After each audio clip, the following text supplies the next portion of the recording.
أعوذ بالله من الشيطان الرجيم. السلام علیکم ورحمۃ اللہ وبرکاتہ. بسم اللہ الرحمن الرحیم. الحمد للہ رب العالمین والصلاة والسلام علی سید الانبیاء والمرسلین نبینا محمد وعلی آلہ وصحبہ اجمعین ومن تبعہم بإحسان الی یوم الدین. حج اسلام کا 5واں رکن ہے. 5 ارکان ہیں اسلام کے.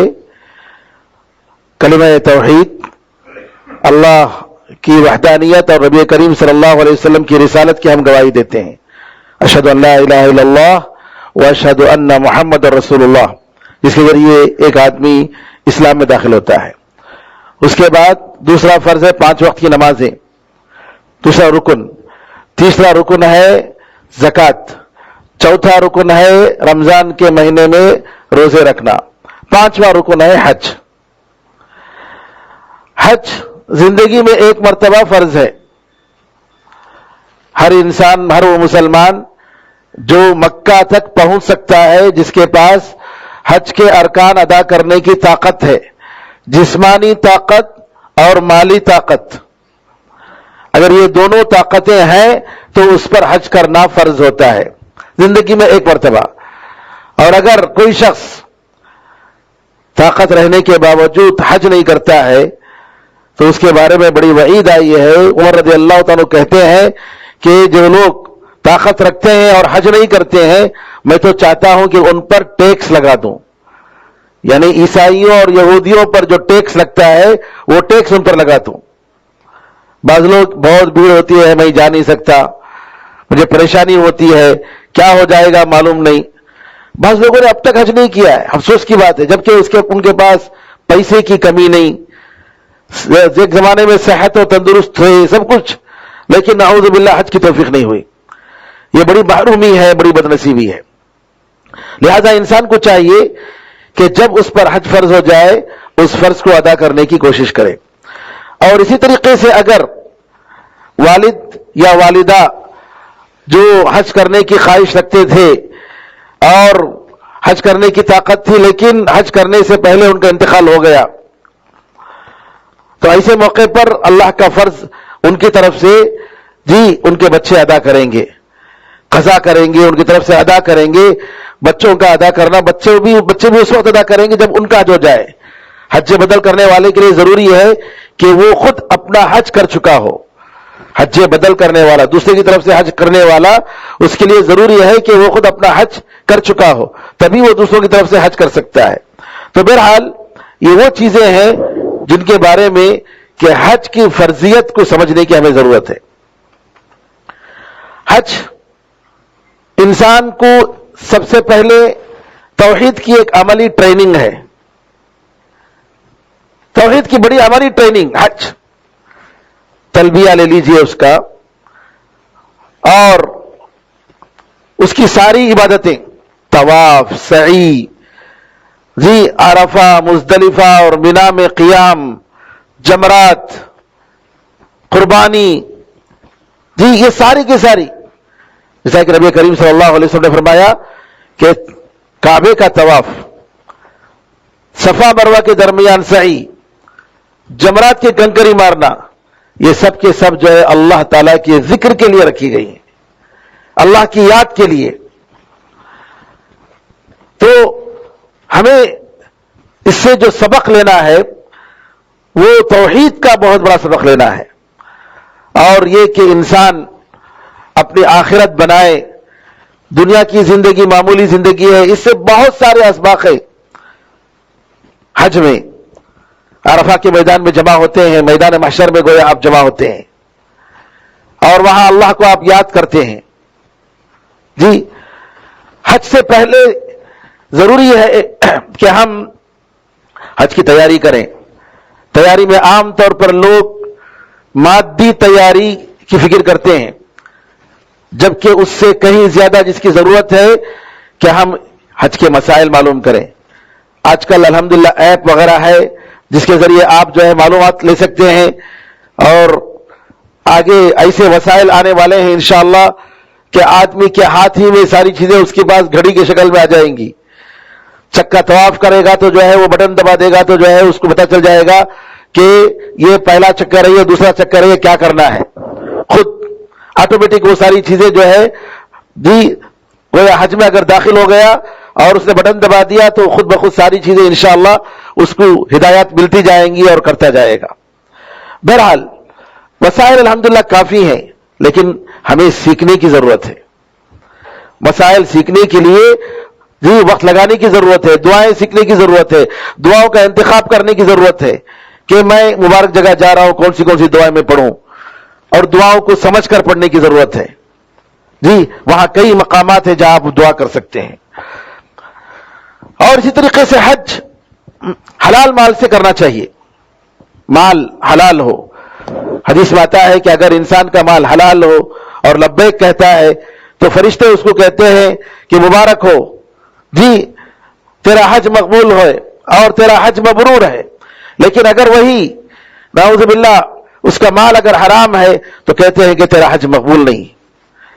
تو لہذا انسان کو حلال مال سے جی پاک مال سے عبادت بجا لانی چاہیے، حج کرنا چاہیے۔ حج میں جو توشہ سب سے زیادہ جس چیز کی ضرورت ہے تقوی اور پرہیزگاری۔ وتزودوا فإن خیر الزاد التقوی۔ حج کے مسائل کا ذکر کرتے ہوئے اللہ تعالیٰ فرماتا ہے کہ توشہ اپنے ساتھ لے جاؤ، اور سب سے بہترین توشہ کیا ہے؟ تقوی اور پرہیزگاری ہے، اللہ کا خوف، اللہ کی خشیت، اللہ سے محبت جی، اور اللہ کے احکام کو بجا لانا۔ اور حج میں انسان سب سے زیادہ صبر کا محتاج ہوتا ہے، صبر کی بہت سخت ضرورت پڑتی ہے، گھڑی گھڑی پر صبر کرنا، گھنٹے آپ کو بیٹھنا پڑتا ہے بسوں میں، گھنٹے آپ کو انتظار کرنا پڑتا ہے ایئرپورٹ میں، گھنٹے آپ کو انتظار کرنا پڑے گا جی۔ انشاءاللہ کہتے ہیں کہ اگلا زمانہ جب آئے گا 2030 میں شاید، کہتے ہیں کہ ایئرپورٹ میں ضرورت بھی نہیں پڑے گی آپ کو لگانے کی، وہ کارڈ دیں گے، وہ کارڈ رکھ کے خود بخود آپ چلے جائیں گے، پولیس کا امیگریشن کا سامنا کرنے کی ضرورت نہیں پڑے گی انشاءاللہ۔ اگر وہ ہو جائے تو میں سمجھتا ہوں کہ ایک بہت بڑا مسئلہ ہے، کیونکہ حاجی وہاں جا کر تقریباً 3-4 گھنٹے انتظار کرتے ہیں امیگریشن کا وہ سب کارروائی کرنے کے لیے۔ بہرحال صبر بہت سخت ضرورت ہے، ٹریفک اتنی سخت ہوتی ہے، آپ کی گاڑی ایک جگہ رک گئی جی، اور وہاں لوگ پریشان ہوتے ہیں، معمولی باتوں میں جھگڑنے لگتے ہیں، لہذا صبر کرنے کی سخت ضرورت ہے۔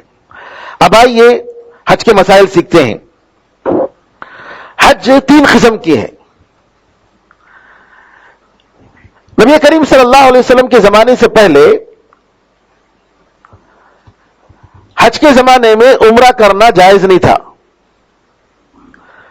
جاہلیت کے زمانے میں یہ تھا کہ حاجی جب ذی القعدہ جب شروع ہو جائے گا تو ان کے پاس یہ تھا کہ کوئی عمرہ نہیں کرے گا،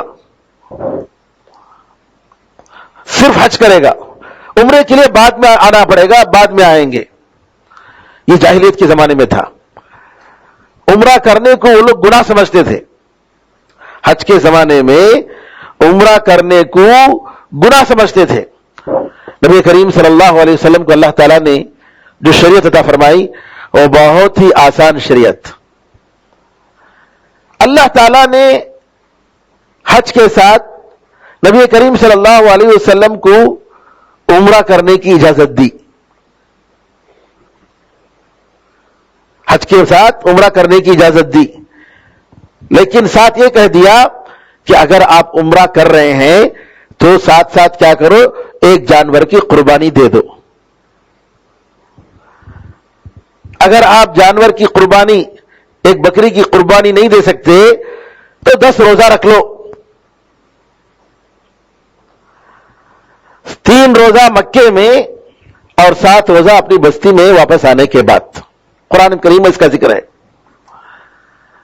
بعض علماء کے پاس، جیسا کہ شیخ البانی رحمۃ اللہ علیہ اور دوسرے علماء کا خیال ہے کہ اگر کوئی حاجی اپنے ساتھ قربانی کا جانور لے کر نہیں جاتا ہے، جیسا کہ آج کل اکثر حاجیوں کا حال ہے، حج تمتع جو نبی کریم صلی اللہ علیہ وسلم نے فرمایا حج تمتع، یہ حج جو ہے یہی حج واجب ہے۔ شیخ البانی رحمۃ اللہ علیہ کا خیال ہے کہ اگر آپ کے ساتھ قربانی کا جانور نہیں ہے تو آپ کو حج تمتع ہی کرنا ہے، لیکن جمہور اور اکثر علماء کی نظر میں یہ ہے کہ حج کی جو 3 قسمیں ہیں ان تینوں قسموں میں سے کوئی بھی قسم کر سکتا ہے. حج افراد. حج افراد کا مطلب مطلب الگ کرنا، یعنی صرف حج کرنا. حج کے ساتھ آپ عمرہ نہیں کر رہے، یہ بھی جائز ہے. اور مالکیہ کی نظر میں یہ حج زیادہ افضل ہے، اس لیے کہ آپ جو ہے قربانی دے کر کسی کمی کو پورا کرنے کی ضرورت نہیں، اس لیے وہ کہتے ہیں کہ حج افراد افضل ہے. لیکن امام ابو حنیفہ رحمۃ اللہ علیہ کی نظر میں حج قران افضل ہے. قران کا مطلب ملانا، دونوں کو ملانا وداؤٹ گیپ. یعنی آپ عمرہ کریں گے، احرام باندھیں گے، عمرہ کریں گے، عمرہ کرنے کے بعد احرام نہیں کھولیں گے، کنٹینیوسلی احرام میں رہیں گے. حج کریں گے، 10ویں تاریخ کو قربانی سب دینے کے بعد، بال بنانے کے بعد احرام کھولیں گے. ایک احرام پورا عمرے اور حج کے ساتھ، اس کو حج قران کہتے ہیں.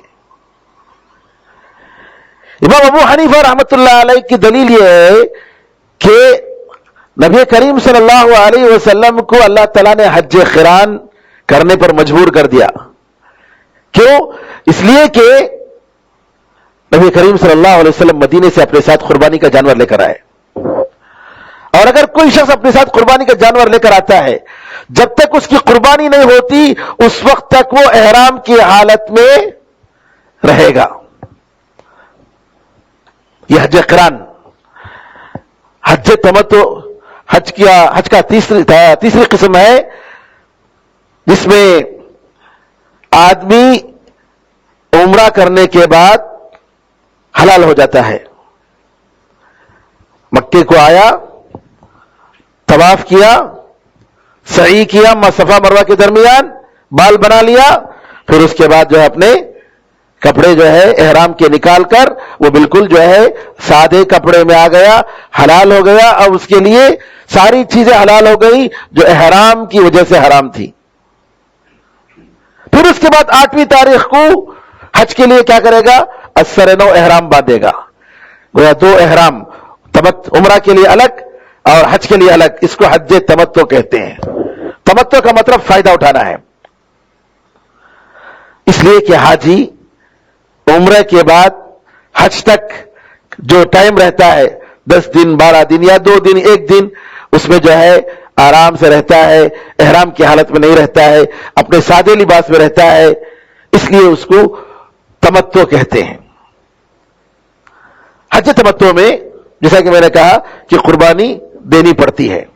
حج افراد میں قربانی نہیں، حج قران میں قربانی ہے اور حج تمتع میں قربانی ہے. امام شافعی رحمت اللہ علیہ اور امام احمد بن حنبل رحمت اللہ علیہ کی نظر میں حج تمتع افضل ہے. اس لیے افضل ہے کہ نبی کریم صلی اللہ علیہ وسلم نے خواہش کی، آپ نے فرمایا جو بات مجھے بعد میں معلوم ہوئی، اگر وہ بات پہلے معلوم ہوتی کہ عمرہ اور حج دونوں داخل ہو گئے ہیں اور جس کے ساتھ قربانی کا جانور نہیں ہے وہ تمتع عمرہ کرنے کے بعد حلال ہو سکتا ہے، اگر یہ معلوم ہوتا، پہلے ہی مجھے معلوم ہوتا تو میں اپنے ساتھ قربانی کا جانور لے کر نہیں آتا. چونکہ میں قربانی کا جانور لایا ہوں اور 10ویں ذی الحجہ ہی کو ہم قربانی دے سکتے ہیں، اس لیے میں احرام ہی کی حالت میں رہوں گا، مجھے حج قران ہی کرنا پڑے گا. لیکن تم لوگ صحابہ جو اپنے ساتھ قربانی کا جانور لے کر نہیں آئے ہیں، عمرہ کرنے کے بعد اپنا احرام کھول دیجئے، حج تمتع کیجئے. نبی کریم صلی اللہ علیہ وسلم نے حکم دیا. اس لیے اکثر علماء کی نظر میں حج تمتع ہی زیادہ افضل ہے. اور آج کل اکثر لوگ حج تمتع ہی کرتے ہیں، کیونکہ جاتے ہیں پہلے اور جانے کے بعد عمرہ کر کے وہ اپنے سادے لباس میں آ جاتے ہیں. پھر اس کے بعد 8ویں تاریخ کو جہاں رہتے ہیں مکے میں وہیں سے وہ احرام پہن کر پھر اس کے بعد آگے بڑھتے ہیں. یہاں دیکھیے جیسا کہ دوبارہ یہاں پر کہ احرام اس میں کیا ہوتا ہے؟ افراد افراد کی حالت میں صرف آدمی حج کی نیت کرتا ہے، اللہم لبیک حجن، صرف حج کی نیت کرتا ہے جی، اور اس کے بعد مکہ پہنچ کر طواف اور سعی کرنے کے بعد احرام کی حالت میں رہتا ہے، عمرہ ہو گیا، بال نہیں بنائے گا، احرام ہی کی حالت میں رہے گا۔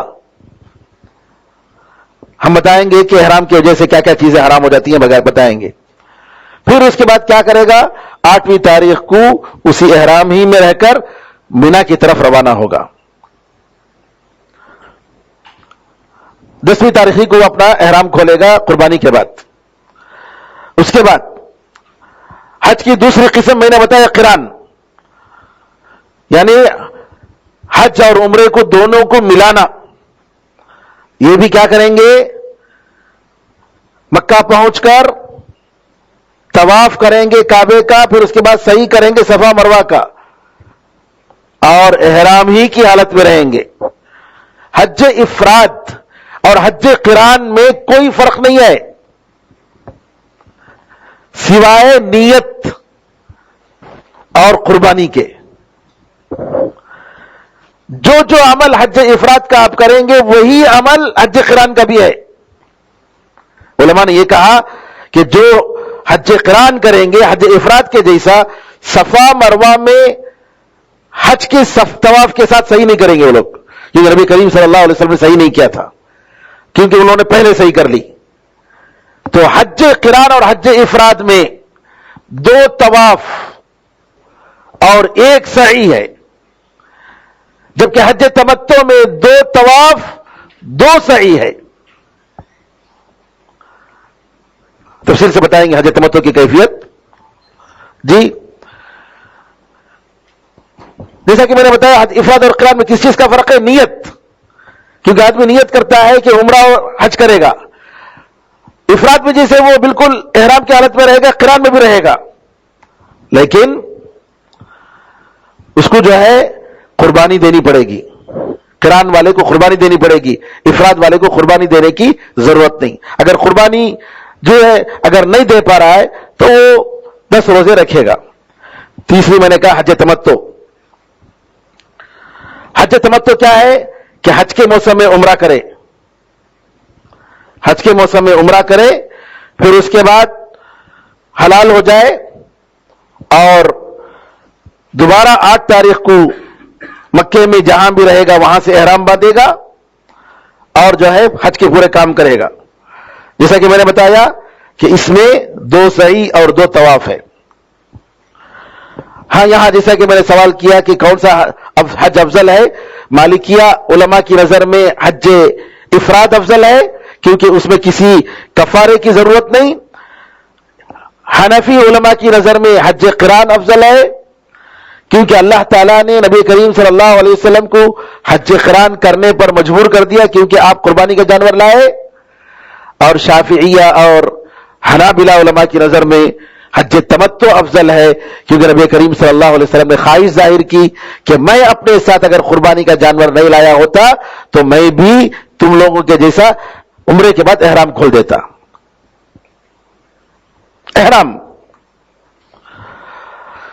احرام کی کیفیت آپ دیکھ رہے ہیں کہ احرام کا مطلب احرام پہننا ہی نہیں ہے، سب سے پہلے نیت آئے گی کہ احرام کی نیت، کہ آدمی اگر کپڑا پہن لیتا بھی ہے اور نیت نہیں کرتا ہے تو احرام میں داخل نہیں ہوا۔ مکہ جانے کے لیے عمرہ اور حج کی نیت سے اگر کوئی جا رہا ہے، احرام پہننا، احرام کی نیت کرنا ضروری ہے۔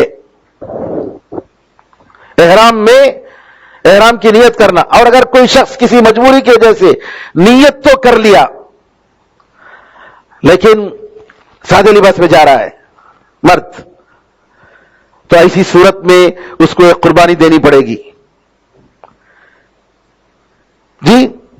اب یہاں پر سوال یہ ہے کہ احرام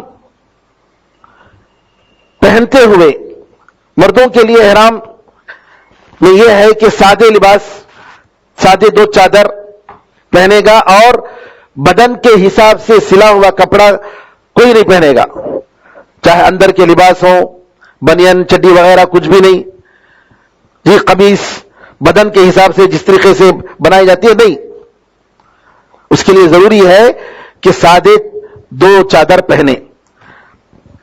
اب چادر پہننے کا جو طریقہ ہے،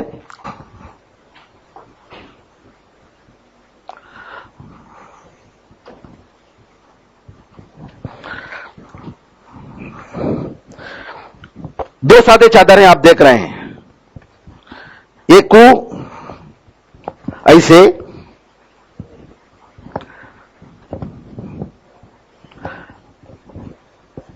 اس طریقے سے کر لیجئے تاکہ جو ہے آپ کو یہ اس طریقے سے پکڑیں گے آپ تو آپ کو کیا ہے حرکت کرنے میں، پیر ہلانے میں آسانی ہوگی. دیکھ رہے، پھر اس کے بعد آپ نے ایسا کر لیا. یہ دیکھیے، یہ جو لباس ہے اور سادے انداز میں آپ نے اس کو باندھ لیا. اس سے کیا فائدہ ہوگا کہ آپ پیر ہلا سکتے ہیں، آپ کو جو ہے اس کی وجہ سے آپ جو ہے بند نہیں جائیں گے. آپ دیکھیں دوبارہ، یہ جو لباس ہے، چادر کو آپ نے پکڑا، اس کو آپ نے یہاں تک ایک کنارہ اور دوسرا کنارہ، یہ دوسرا کنارہ ہے آپ کے پاس کھلا ہے دیکھیے، اور اس کے بعد آپ نے اس طریقے سے لپیٹ لیا. یہ جو ہے احرام پہننے کا سادہ انداز ہے. اس کے بعد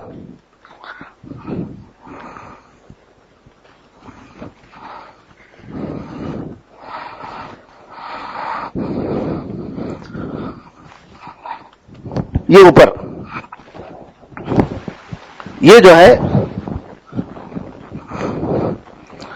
اس طریقے سے اگر آپ ڈال لیے تو یہ احرام پہننے کا سادہ طریقہ ہے. آپ یہ دیکھ رہے ہیں پہلی جگہ پہلے میں. پھر اس کے بعد نمبر 2، اور بیلٹ وغیرہ لگا سکتے ہیں، کوئی حرج نہیں، اور بیلٹ میں کوئی سامان وغیرہ بھی رکھ سکتے ہیں.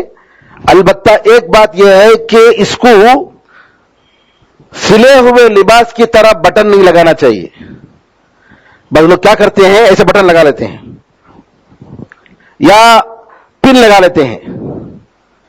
سلے ہوئے لباس کی طرح بٹن یا پن نہیں لگانا چاہیے، کھلا ہی رہے اور جو ہے سادے لباس میں. کیونکہ اگر آپ بٹن لگا لیں گے گویا آپ جو ہے سی رہے ہیں، اس کو سیے ہوئے لباس کی طرح پہن رہے ہیں.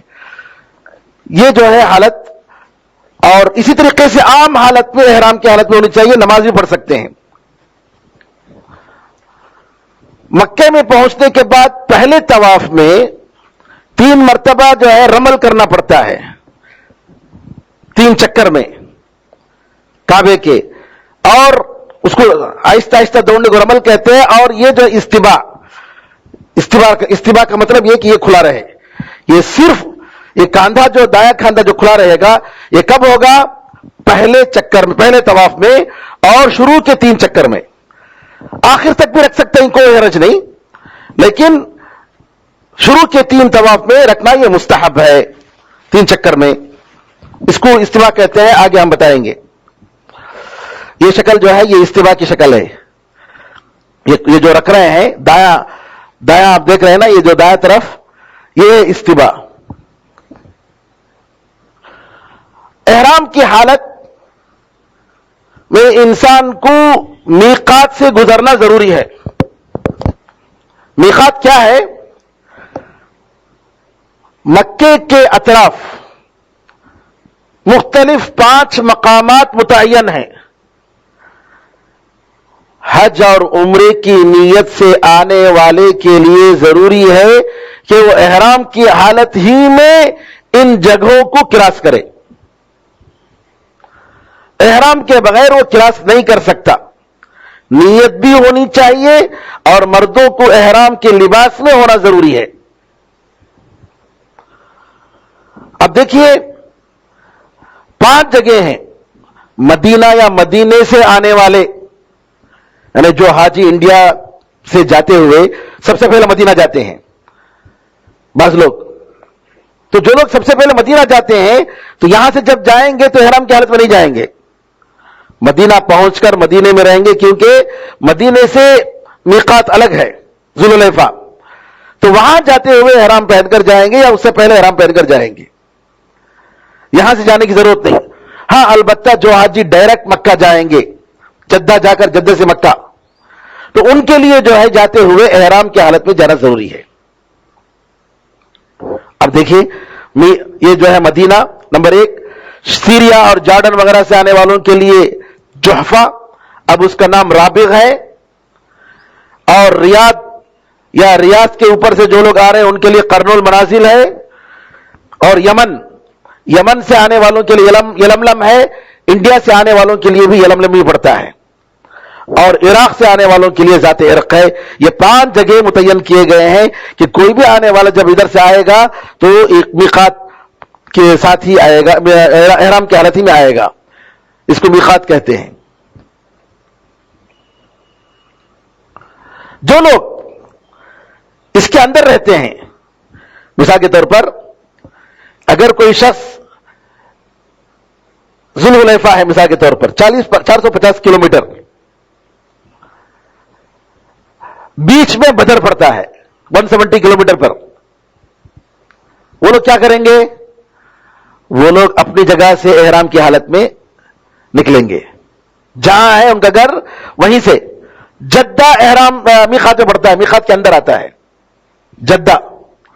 تو جدے والے کیا کریں گے کہ جدہ میں جس جگہ میں ان کا گھر ہے، جب نکلیں گے حج کے لیے یا عمرے کے لیے، وہیں سے احرام باندھ کے نکلیں گے۔ تو میقات کے جو لمٹس ہیں اس کے اندر میں رہنے والے جو لوگ بھی ہیں وہ وہیں سے احرام باندھ کر نکلیں گے، اور جو بعد میں دور میں رہتے ہیں جب بھی وہ کراس کریں گے تو ضروری ہے کہ احرام کی حالت میں وہ لوگ کراس کریں۔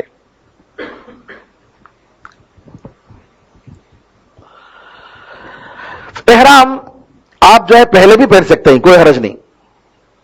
مثال کے طور پر آپ کا جو ہے جدہ سے تقریباً سمجھ لیجئے آدھا گھنٹہ پہلے فاصلہ ہے انڈیا سے جانے والوں کا، لیکن اگر کوئی شخص فلائٹ میں بیٹھنے کے بعد احرام باندھتا ہے تو کوئی بات نہیں، یا احرام باندھ کر بیٹھ گیا اور فلائٹ ٹیک آف ہونے کے بعد نیت کرتا ہے اللہم لبیک عمرتن، تو الحمدللہ اچھی بات ہے۔ میں اس لیے کہہ رہا ہوں کہ کبھی کبھی ایسا ہوتا ہے کہ فلائٹ ڈیلے ہو جاتی ہے، تو اگر آپ ایئرپورٹ میں جا کر احرام بھی پہن لیے یا اپنے گھر میں پہن کر بھی گئے، نیت مت کیجیے، کیونکہ اگر آپ نیت کر لیں گے احرام کی تو وہاں سے احرام کے جو مسائل ہیں وہ پورے آپ پر فٹ ہو جاتے ہیں۔ بیوی سے قریب نہیں ہو سکتے، جیسا کہ آئے گا، خوشبو نہیں لگا سکتے، سلے ہوئے کپڑے نہیں پہن سکتے، یہ ساری چیزیں ہیں۔ تو اس لیے کیا کرنا، جب فلائٹ ٹیک آف ہو جائے جدہ کے لیے تو آپ جو ہے اس وقت نیت باندھ لیجیے اللہم لبیک عمرتن۔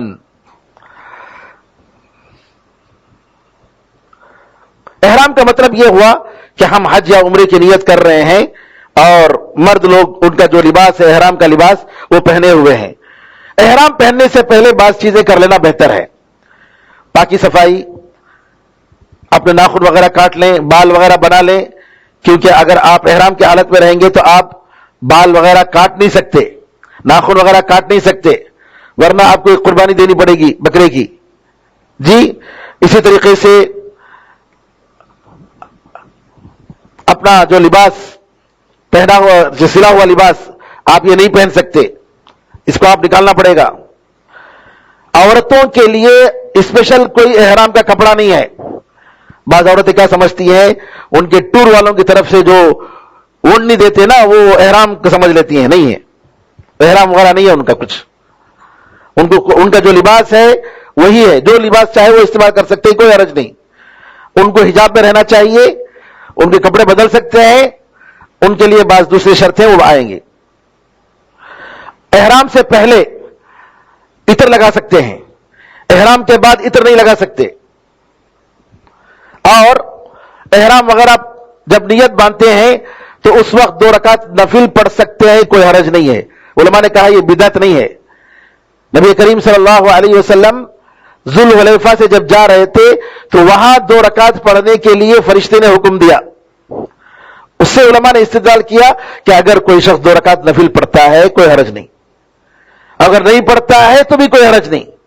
شیخ بن باز رحمۃ اللہ علیہ نے کہا کہ پڑھنے کو بدعت نہیں کہہ سکتے، تو احرام کی حالت میں اگر کوئی پڑھ رہا ہے تو کوئی حرج نفل ہے، لیکن ضروری نہیں ہے۔ احرام کی حالت میں، احرام میں داخل ہونے کے بعد کیا کر سکتے ہیں؟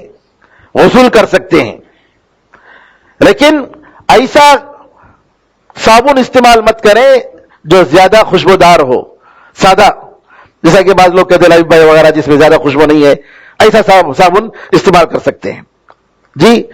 اور عطر وغیرہ، پاؤڈر وغیرہ، شیمپو وغیرہ سے جی پرہیز کریں۔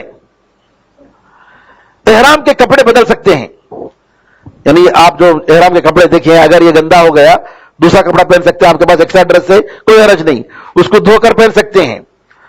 برش وغیرہ کر سکتے ہیں، کوئی حرج نہیں ہے جی۔ کنگھی وغیرہ کر سکتے ہیں، کوئی حرج نہیں ہے۔ یہاں دیکھ لیجئے کہ آپ جو ہے قرآن وغیرہ سننے کے لیے جی ہیڈ فون وغیرہ استعمال کر سکتے ہیں، کوئی حرج نہیں۔ گھڑی استعمال کر سکتے ہیں، کوئی حرج نہیں۔ انگوٹھی وغیرہ ہے تو کوئی حرج نہیں۔ چپل وغیرہ پہنے ہیں تو کوئی حرج نہیں۔ بیلٹ اور چشمہ لگاتے ہیں، کوئی حرج نہیں۔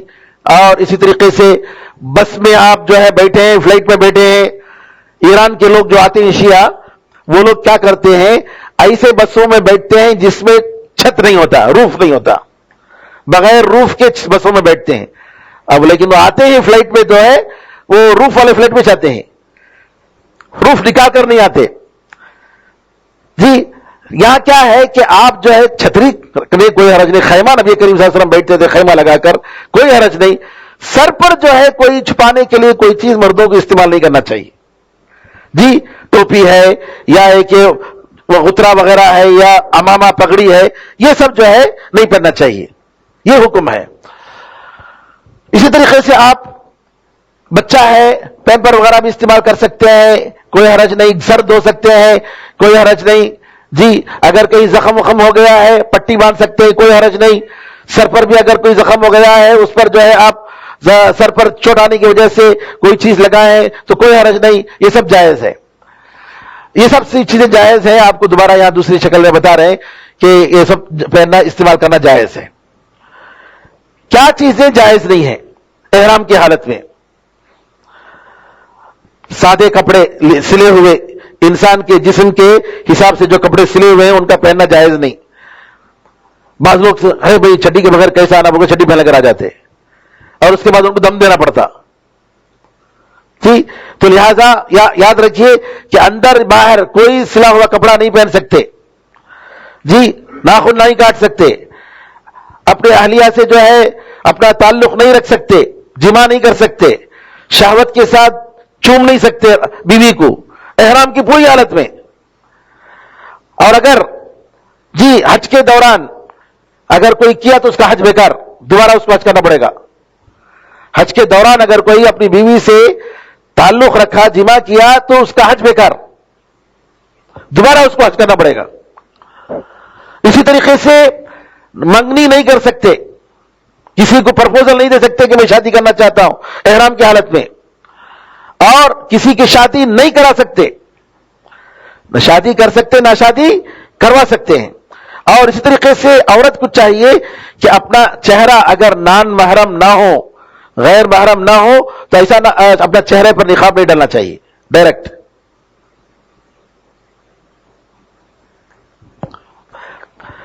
جو ہے چہرے پر نقاب، اگر نان محرم نہ ہو، اگر نان محرم ہو تو چہرے پر نقاب ڈالے، کوئی حرج نہیں۔ اور اسی طریقے سے شکار نہیں کرنا چاہیے۔ کون سا شکار؟ خشکی میں، یعنی آپ دیکھ رہے ہیں کبوتر ہے یا اسی طریقے سے مطلب خرگوش ہے، ہرن ہے، احرام کی حالت میں شکار نہیں کر سکتے، نہ بتا سکتے ہیں اور نہ ہی شکار کر سکتے ہیں۔ یہ دیکھ رہے ہیں آپ دوبارہ شکار، اسی طریقے سے شادی وغیرہ کرنا، بال کاٹنا، ناخن کاٹنا، عطر لگانا، اور عورتوں کو گلوز نہیں پہننا چاہیے ہاتھ میں احرام کی حالت میں۔ ساکس پہن سکتے ہیں، گلوز نہیں پہن سکتے احرام کی حالت میں عورتوں کے لیے۔ مردوں کو نہیں پہن سکتے سلا ہوا کپڑا کوئی بھی، عورتوں کے لیے بھی ساتھ یہ ہے کہ وہ اپنے گلوز نہیں پہن سکتے۔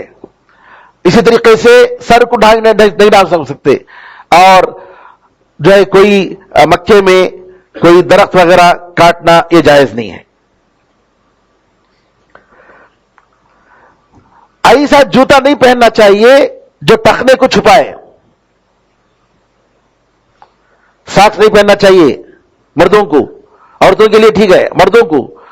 اور ایسا جوتا نہیں پہننا چاہیے جس کی وجہ جو ٹخنے کو چھپائے.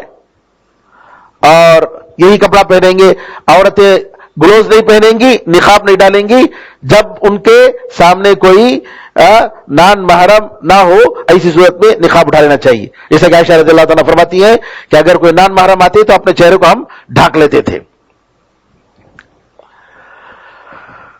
اور جیسا کہ میں نے کہا احرام کی حالت میں داخل ہوں نیت کر کے, تو یہ ساری چیزیں دوبارہ یہاں بتا رہا ہوں میں کہ یہ ساری چیزیں انسان کے لیے حرام ہو جاتی ہیں. احرام میں داخل ہو کیسے ہوگا؟ میں نے کہا کہ لباس پہن لینے کا مطلب یہ نہیں کہ آپ احرام میں داخل ہو گئے. لباس ایک ضروری چیز ہے, لیکن لباس کے ساتھ لباس جب احرام میں داخل ہونا چاہتے ہیں اس وقت آپ نیت کریں کہ میں عمرے میں داخل ہو رہا ہوں, میں عمرہ کرنا چاہ رہا ہوں. اللہم لبیک عمرتن, اے اللہ میں عمرے کے لیے حاضر ہوں. یہ جو آپ کر رہے ہیں یہاں آپ احرام میں داخل ہو گئے. یعنی جیسا کہ میں نے کہا آپ احرام پہن کر آپ فلائٹ میں بیٹھ گئے, فلائٹ بسم اللہ بول کر ٹیک آف ہو گئی, تو آپ اللہم لبیک عمرتن, اے اللہ میں عمرے کے لیے حاضر ہوں, آپ نیت کر لیں. اب اس کے بعد آپ تلبیہ پڑھتے جائیں. لبیک اللہم لبیک لبیک لا شریک لک لبیک ان الحمد والنعمت لک والملک لا شریک لک لبیک میں حاضر ہوں. اللہم لبیک, اے اللہ میں حاضر ہوں. یعنی اللہ کی طرف سے جو آرڈر آیا, ابراہیم علیہ السلام نے جو اعلان کیا, وَأَذِّن فِي النَّاسِ بِالْحَجِّ يَأْتُوكَ رِجَالًا وَعَلَى كُلِّ ضَامِرٍ, تم اعلان کر دو لوگوں میں کہ حج کا اعلان تم کر دو کہ وہ لوگ پیدل یا ہر دبلی پتلی چیز پر. ضامر کا لفظ جو قرآن میں استعمال ہوا ہے دبلی پتلی چیز, یعنی سفر کے لیے جو جانور وہ لوگ استعمال کرتے تھے, ہر جانور اس قابل سفر نہیں تھا. وہ اونٹ کو باقاعدہ تیار کرتے اور اس کو جو ہے کھلا کر بھوکا رکھ کر اس طریقے سے کہ جو ہے زیادہ وہ مطلب ہے کہ ثقیل نہ ہو, پیٹ والا نہ ہو, ایسے جانور کو باقاعدہ تیار کرتے تھے. اور اللہ تعالیٰ نے جو لفظ استعمال کیا ضامر کا لفظ, نبی کریم صلی اللہ علیہ وسلم کے زمانے میں جو سواریاں تھیں اس پر بھی فٹ, اور آج جو سواریاں ہیں اس پر بھی فٹ. چاہے وہ ٹرین ہو, چاہے وہ بس ہو, چاہے وہ ہوائی جہاز ہو, کچھ بھی ہو یا شپ ہو, ضامر کا لفظ سب کو شامل ہے. سبحان اللہ, یہ ایک معجزہ ہے اللہ تعالیٰ کا.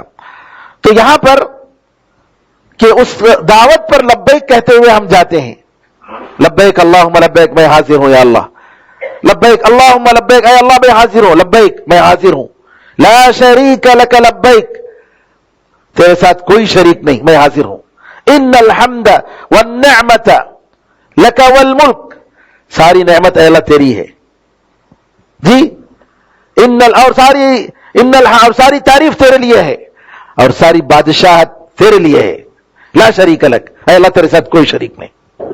بندہ اقرار کرتا ہے, ساری نعمتوں کا اقرار کرتا ہے, اللہ کی تعریف کا. میرے بزرگوں, میرے بھائیوں, میری بہنوں, حج کا مطلب صرف زبان سے یا جسم سے ان کاموں کا کرنا نہیں ہے, انسان دل میں اس کا استحضار کرے. فما بکم من نعمت فمن اللہ, تمہارے اوپر جو بھی نعمت وہ اللہ کی طرف سے ہے. ساری نعمت اللہ کی طرف سے, ساری بادشاہت اللہ کی, ساری تعریف کا مستحق اللہ. بار بار لا شریک لک, اللہ تیرے ساتھ کوئی شریک نہیں.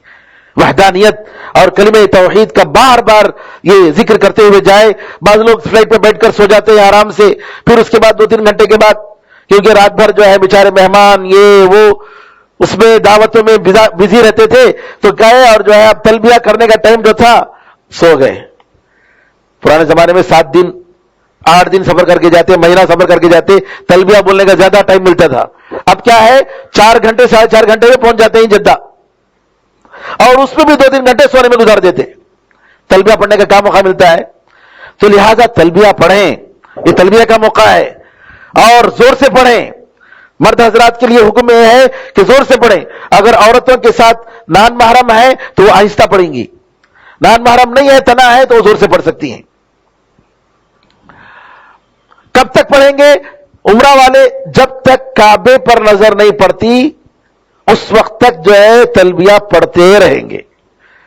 جب سے نیت ہے پورے سفر میں, بس میں, فلائٹ میں, کار میں, جی چلتے ہوئے لبیک اللہم لبیک لبیک لا شریک لک لبیک, یہ سلسلہ جاری رہے گا. اب یہ جو ہے ہم نے میقات کے بارے میں بتایا, احرام کے بارے میں بتایا.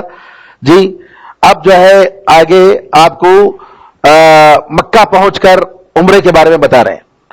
جیسا کہ میں نے کہا تلبیہ پڑھتے رہنا چاہیے, لبیک اللہم لبیک, اور اس کے بعد آپ جو ہے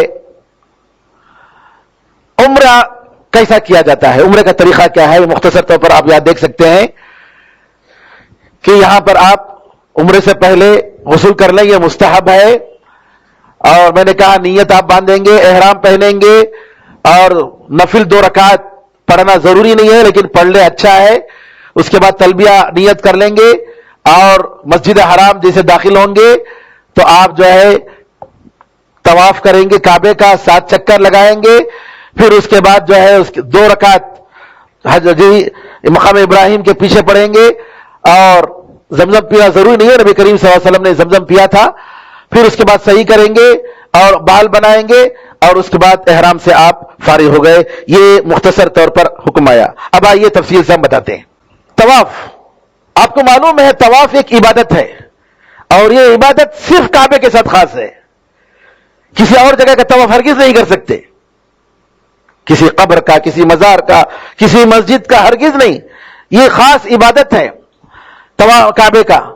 اور اس طواف کے لیے جی نبی کریم صلی اللہ علیہ وسلم کے بارے میں آتا ہے کہ جیسے ہی نظر پڑی کعبے پر, آپ کی پہلی نظر, آپ نے جو ہے اللہ اکبر کہہ کر ہاتھ اٹھایا. بعض لوگوں کے پاس یہ مشہور ہے کہ پہلی نظر کعبے پر پڑے گی اور دعا کریں گے تو جو ہے وہ دعا قبول ہو جائے گی. ایسا کوئی نہیں ہے. اور بعض لوگ جو ہے یہ ضروری سمجھتے ہیں کہ باب السلام ہی سے داخل ہوں. مکے میں جب جائیں کعبے کے لیے طواف کے لیے جائیں تو باب السلام سے نہیں, کہیں سے بھی جا سکتے ہیں. نبی کریم صلی اللہ علیہ وسلم کو اس طرف سے راستہ پڑا تو آپ اس طرف سے داخل ہوئے. یہ کہنا کہ وہیں سے داخل ہونا چاہیے, اس کا کوئی ذکر نہیں ہے. طواف کے لیے وضو شرط ہے, ضروری ہے. وضو کی حالت میں انسان رہے, وضو کر لے. اور اگر آپ مکہ جا کر پھر بھی غسل کرتے ہیں تو بھی اچھی بات ہے, نبی کریم صلی اللہ علیہ وسلم نے کیا تھا. اگر نہیں تو کوئی حرج نہیں. طواف سے پہلے آپ طواف کرنے جا رہے, عمرہ کرنے جا رہے ہیں, آپ غسل کر کے آئے, الحمدللہ اچھی بات ہے. نہیں, وضو کر لیے کافی ہے, وضو کر کے آپ جائیں گے. جیسے ہی آپ کعبے کے اندر مسجد حرام میں داخل ہوں تو آپ جو ہے طواف شروع ہوتا ہے کہاں سے؟ حجر اسود سے, اور حجر اسود پر ختم ہوتا ہے. حجر اسود سے شروع کریں گے اور حجر اسود پر ختم کریں گے. اور شروع کرتے ہوئے طواف کی نیت ہونی چاہیے, اور بسم اللہ اللہ اکبر یہ کہہ کر اگر آپ کو ممکن ہو تو حجر اسود کو چومیں. اور اگر آپ چوم نہیں سکتے, بھیڑ ہے, ہاتھ لگا کر یا کوئی لاٹھی کوئی چیز لگا کر اس کو چومیں. ہاتھ کو لگائے اور ہاتھ کو چوم لیا جیسے کہ نبی کریم صلی اللہ علیہ وسلم نے کیا. اور اگر یہ بھی نہیں ہو سکا ہے تو ہاتھ سے اشارہ کریں گے لیکن چومیں گے نہیں. ہاتھ سے اگر اشارہ کریں گے دور سے بسم اللہ اللہ اکبر حجر اسود کے پاس تو چومیں گے نہیں. اور طواف کے لیے جیسا کہ یعنی وضو جیسا کہ میں نے کہا, اور اسی طریقے سے انسان اپنی شرمگاہ کو چھپائے. اس لیے یہ مسئلہ آیا ہے کہ جاہلیت کے زمانے میں لوگ ننگا ہو کر طواف کرتے تھے, مرد اور عورتیں. نبی کریم صلی اللہ علیہ وسلم نے اس کو حرام قرار دیا کہ یہ آدمی اپنے شرمگاہ کو دکھا کر نعوذ باللہ کرے, یہ جو ہے کعبے کے احترام کے خلاف ہے, نہیں کرنا چاہیے. 7 چکر لگاتے ہیں, حجر اسود سے شروع اور حجر اسود پر ختم. طواف کرتے ہوئے بائیں طرف کا اپنا کعبہ رہے گا, اور طواف جو کریں گے آپ کعبے کے بیچ سے نہیں جائیں گے, حتیم جو ہوتا ہے اس کے اندر نہیں, بلکہ پورے کعبے کا طواف کریں گے, جیسا کہ انشاءاللہ بات آئے گی. جیسا کہ میں نے کہا کہ پہلی مرتبہ جب آپ عمرہ کریں گے, طواف قدوم کہتے ہیں, مکہ پہنچ کر پہلا طواف. اس طواف میں ضروری ہے کہ آپ, یہ مستحب ہے کہ آپ جو ہے استبا کریں, جیسا کہ میں نے بتایا استبا کا طریقہ یہ آئے گا. دیکھیے یہ ہے استبا, یہ بچہ جو کیا ہوا ہے دیکھیے یہ استبا ہے کہ دایاں اس کا جو ہے دائیں کندھے کے نیچے سے بغل سے جو ہے اپنا احرام لیا ہوا ہے, اس کو استبا کہتے ہیں. 3 چکر میں 3 چکروں میں استوا کرے گا, اور اگر پورے میں کرتا ہے تو کوئی حرج نہیں, لیکن 3 چکروں میں رمل کرنا چاہیے. آہستہ آہستہ دوڑنے کی جو ہے مشق کرے, اپنی جگہ ہی کھڑے ہو کر اس طریقے سے جو ہے وہ طواف کرے. پھر اس کے بعد دعا جو ہے, اس میں دعا کرنا ہے آپ کو طواف میں. بسم اللہ یا اللہ اکبر کہنے کے بعد جو دعائیں ہیں, اللہ کی تعریف, آیت الکرسی پڑھیے, سورہ فاتحہ پڑھیے, ٹھیک ہے, نبی کریم صلی اللہ علیہ وسلم پر درود بھیجیے, پھر اس کے لیے اپنے لیے دعا کیجیے. اس کے بعد اپنے لیے دعا کیجیے, اللہ کی تعریف کرتے رہیے, ساتھ ساتھ نبی کریم صلی اللہ علیہ وسلم پر درود اور اپنے لیے دعا. کوئی خاص دعا چکروں کے لیے نہیں ہے. بعض لوگ کتابوں میں لکھے ہوئے ہیں, حج کے جو کتابیں ملتی ہیں حج کمیٹی کی طرف سے, اس میں ہوتا ہے پہلے چکر میں یہ دعا, دوسرے چکر میں یہ دعا, تیسرے چکر میں یہ دعا. یہ جو ہے امام نووی رحمت اللہ علیہ نے اپنی طرف سے بتایا ہے, ان سے پہلے کسی بھی عالم نے نہیں کہا ہے, نہ نبی کریم صلی اللہ علیہ وسلم سے اس کا کوئی ثبوت ہے, اور امام نووی سے لوگوں نے اس کو نقل کیا ہے. تو لہذا جو چیز نبی کریم صلی اللہ علیہ وسلم ثابت نہیں ہم نہیں کر سکتے, تو لہذا کوئی بھی دعا کر سکتے ہیں. اور بعض لوگ کیا کرتے ہیں, بغیر سمجھے ہوئے پیچھے کوئی بولتا ہے تو جو ہے وہ اس کے پیچھے بکتے جاتے ہیں, حالانکہ غلط بات ہے. اس میں کیسی چیزیں ہیں, کیسی دعا کرتے ہیں جی, ایسی غلط سلط دعائیں. بہت سارے علماء نے جو ہے ایسے لوگوں کے بارے میں بہت سارے لطیفے بتائے ہیں کہ کیسے جو ہے لوگ کیسے دعائیں کرتے ہیں سمجھے بغیر, معنی سمجھے بغیر. تو لہذا جو ہے آدمی کو چاہیے, کوئی سونے کی دعا پڑھ رہا ہے وہاں طواف کرتے ہوئے, سونے کی دعا سونے کے وقت میں ہے, اب وہ سونے کی دعا پڑھ رہا ہے جی. اس قسم کے بہت سارے لطیفے. لہذا جو ہے دعائیں, ایسی دعائیں سمجھنے کے ساتھ ساتھ آپ دعائیں پڑھیے, اور پہلے سے اس کی تیاری کر کے جائیے کہ یہ دعا عام دعائیں میں کروں گا, قرآن کی یا نبی کریم صلی اللہ علیہ وسلم کی حدیث کی دعائیں. رکن یمانی حجر اسود کے پیچھے والے کارنر کو کہتے ہیں, کیونکہ وہ یمن کی طرف جی. تو اس کو وہاں سے لے کر حجر اسود تک جب آئیں گے تو ربنا آتنا فی الدنیا حسنہ وفی الآخرۃ حسنہ وقنا عذاب النار, یہ دعا پڑھیں. نبی کریم صلی اللہ علیہ وسلم سے اس کا ثبوت ہے. یہ دیکھیے, ربنا آتنا فی الدنیا حسنہ وفی الآخرۃ حسنہ وقنا عذاب النار, یعنی ہم دعا کرتے ہیں اللہ دنیا میں بھی اچھا عطا فرما, آخرت میں بھی اچھا عطا فرما, دوزخ کے عذاب سے ہمیں نجات دے. آخرت کے لیے 2 دعا, دنیا کے لیے 1 دعا ہے. لوگ کیا کرتے ہیں, کمپیئر کرتے ہیں, ربنا آتنا فی الدنیا حسنہ وفی الآخرۃ حسنہ. اللہ جو ہے ہمیں سکھایا ہے دنیا کو بھی مانگو, آخرت کو بھی مانگو, لیکن اس دعا میں دنیا کے لیے 1 اور آخرت کے لیے 2 ہے کیا نہیں. وفی الآخرۃ حسنہ, آخرت میں بھی اچھا عطا فرما, وقنا عذاب النار, دوزخ کے عذاب سے ہمیں بچا. تو آخرت کے لیے 2 دعا ہے. اب ہم لوگ دنیا اور آخرت کو برابر ایکول نہ سمجھیں. کیا اب اگر شک ہو گیا کسی کو کہ میں کتنا چکر لگایا, تو ایسے موقع پر ہمیں کیا کرنا چاہیے, جس پر یقین ہے اس کو لینا چاہیے. یعنی 3 چکر لگایا کہ 4 چکر لگایا, تو اس میں 3 کے بارے میں آپ کو یقین ہے, لیکن چوتھے چکر کے بارے میں آپ کو ڈاؤٹ ہے, تو آپ کیا سمجھیں گے, یہ میرا تیسرا چکر ہے, یہ میرا تیسرا چکر ہے, چوتھے چکر دوبارہ جو ہے کریں گے. تو اسی طریقے سے چونکہ یقین پر جو ہے ہم بنیاد کریں گے. طواف ختم ہونے کے بعد آپ کو اگر شک ہوا, تو طواف جب تک آپ کر رہے تھے یقین تھا, بعد میں آپ کو شک ہوا تو اس کا اعتبار کرنے کی ضرورت نہیں. دیکھیے یہاں تصویریں ہیں طواف کرنے کی, یہاں آپ دیکھ رہے ہیں کہ حجر اسود ہے, اور اس طریقے سے لوگ جو ہے طواف کرتے ہیں. جی، اور یہ حتیم ایک کعبے کا حصہ ہے. آپ یہ دیکھ لیجئے یہاں پر یہ ہجر اسماعیل بھی کہتے ہیں، حتیم بھی کہتے ہیں. یہ پیچھے والا حصہ رکن یمانی ہے. رکن یمانی یمنی کارنر یمن کی طرف ہے، جہاں پر صرف جو ہے ہاتھ لگاتے ہیں. اس کا چومنا جائز نہیں ہے، صرف ہاتھ لگاتے ہیں. جی، اگر ہو سکے تو. اگر نہیں ہو سکا، دور ہے، اشارہ کرنے کی ضرورت نہیں. اشارہ صرف وہاں کرنا چاہیے. کہاں پر؟ حجر اسود کے پاس. یہاں مقام ابراہیم آپ کو دکھا رہے ہیں. اس کے پیچھے کہیں بھی نماز پڑھ سکتے ہیں، حرم میں کہیں بھی نماز پڑھ سکتے ہیں. 2 رکعت جو طواف کی جو 2 رکعت ہے وہ سامنے کی حصے سے دیکھیے. حجر اسود، کعبے کا دروازہ، مقام ابراہیم اور حجر اسماعیل جس کو حتیم بھی کہتے ہیں. اور یہاں پر طواف شروع اور ختم کرنے کے لیے ایک گرین لائٹ ہے. یہاں پر گرین لائٹ، یہاں نیلا رنگ نظر آ رہا ہے، حالانکہ وہ گرین ہے. گرین لائٹ تاکہ آپ کو معلوم ہو کہ آپ کا ایک طواف ایک چکر ختم ہوا، دوسرا چکر ختم ہوا. شروع اور ختم کرنے کے پہلے کیا ہوتا تھا؟ ایک پٹی ڈالے تھے، لیکن لوگ کیا کرتے تھے؟ وہ پٹی کے پاس جا کر بھیڑ لگا دیتے تھے. اس کی وجہ سے کیا کرتے؟ وہ پٹی ہی نکال دیے. وہ پٹی نکال کر آپ جو ہے جگہ نارمل جیسا کر دیے ہیں، چوڑی پٹی لگائے ہیں. لیکن آپ اس کو دیکھ کر یہ کر سکتے ہیں کہ میں حجر اسود کے برابر میں یہاں پہنچا ہوں اور میرا طواف یہاں پر ختم ہوا ہے. طواف کہیں بھی کر سکتے ہیں، گراؤنڈ فلور میں، فرسٹ فلور میں، سیکنڈ فلور میں، روف میں، کہیں بھی کر سکتے ہیں، کوئی حرج نہیں.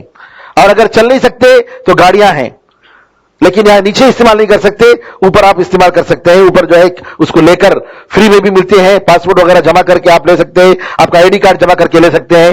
جی، میں بتاؤں گا آخر میں. یہ دیکھیے رکن یمانی، حجر اسود، اسٹارٹنگ کر رہے ہیں حجر اللہ اکبر. اور یہ اجتماع کا طریقہ، یہ ہے مقام ابراہیم جس کے اندر جو ہے ابراہیم علیہ السلام کے پتھر کی 2 نشانیاں جس پر کھڑے ہو کر آپ کعبہ کی تعمیر کیے تھے، وہ پتھر وہ موجود ہے. اس کے بعد 7 چکر لگانے کے بعد آپ جو ہے رکن یہ حجر مقام ابراہیم کے پیچھے کہیں بھی جو ہے 2 رکعت نماز پڑھیں گے. اور یہ اس نماز پڑھنے کے لیے کوئی وقت جو ہے نہیں ہے، کبھی بھی پڑھ سکتے ہیں. یعنی ایون اگر آپ سورج غروب ہو رہا ہے، سورج نکل رہا ہے، 2 آپ نے طواف کیا، تب بھی آپ پڑھ سکتے ہیں.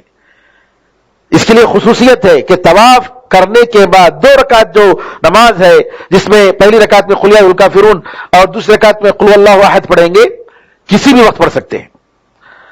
ایون جو ہے جن اوقات میں نفل نماز پڑھنا منع ہے اس وقت میں بھی پڑھ سکتے ہیں، جیسا کہ حدیثوں میں آیا ہے. اور آج کل بھیڑ ہوتی ہے تو آپ کہیں بھی پڑھ لیں، کوئی حرج نہیں. کدھر حرم میں کسی بھی جگہ پڑھ لیے انشاءاللہ ہو گیا. اس کے لیے وہاں جا کر جگہ بنا کر پڑھنا کوئی ضروری نہیں ہے. اس کے بعد نبی کریم صلی اللہ علیہ وسلم آپ نے عمرہ یہ طواف کرنے کے بعد زمزم کا پانی پیا تھا. زمزم کا پانی ہر جگہ میسر ہے، اگر آپ کرتے ہیں تو ٹھیک ہے، اگر آپ نئی ضرورت محسوس نہیں کرتے ہیں تو بھی کوئی حرج نہیں. اس کے بعد طواف کے بعد سعی. سعی کہتے ہیں دوڑنے کو، اور یہ عبادت ایک رکن ہے عمرے کا. عمرے کا رکن ہے. رکن کا مطلب یہ ہے کہ اس کے ادائیگی کے بغیر عبادت پوری نہیں ہوتی. واجب کا مطلب یہ ہے کہ اس کو آپ جو ہے قربانی دے کر پورا کر سکتے ہیں اگر چھوڑ دیے. مثال کے طور پر کوئی جگہ ایک جگہ کنکری مارنا بھول گیا، واجب ہے، کیا کیا؟ قربانی دے دیا، ہو گیا.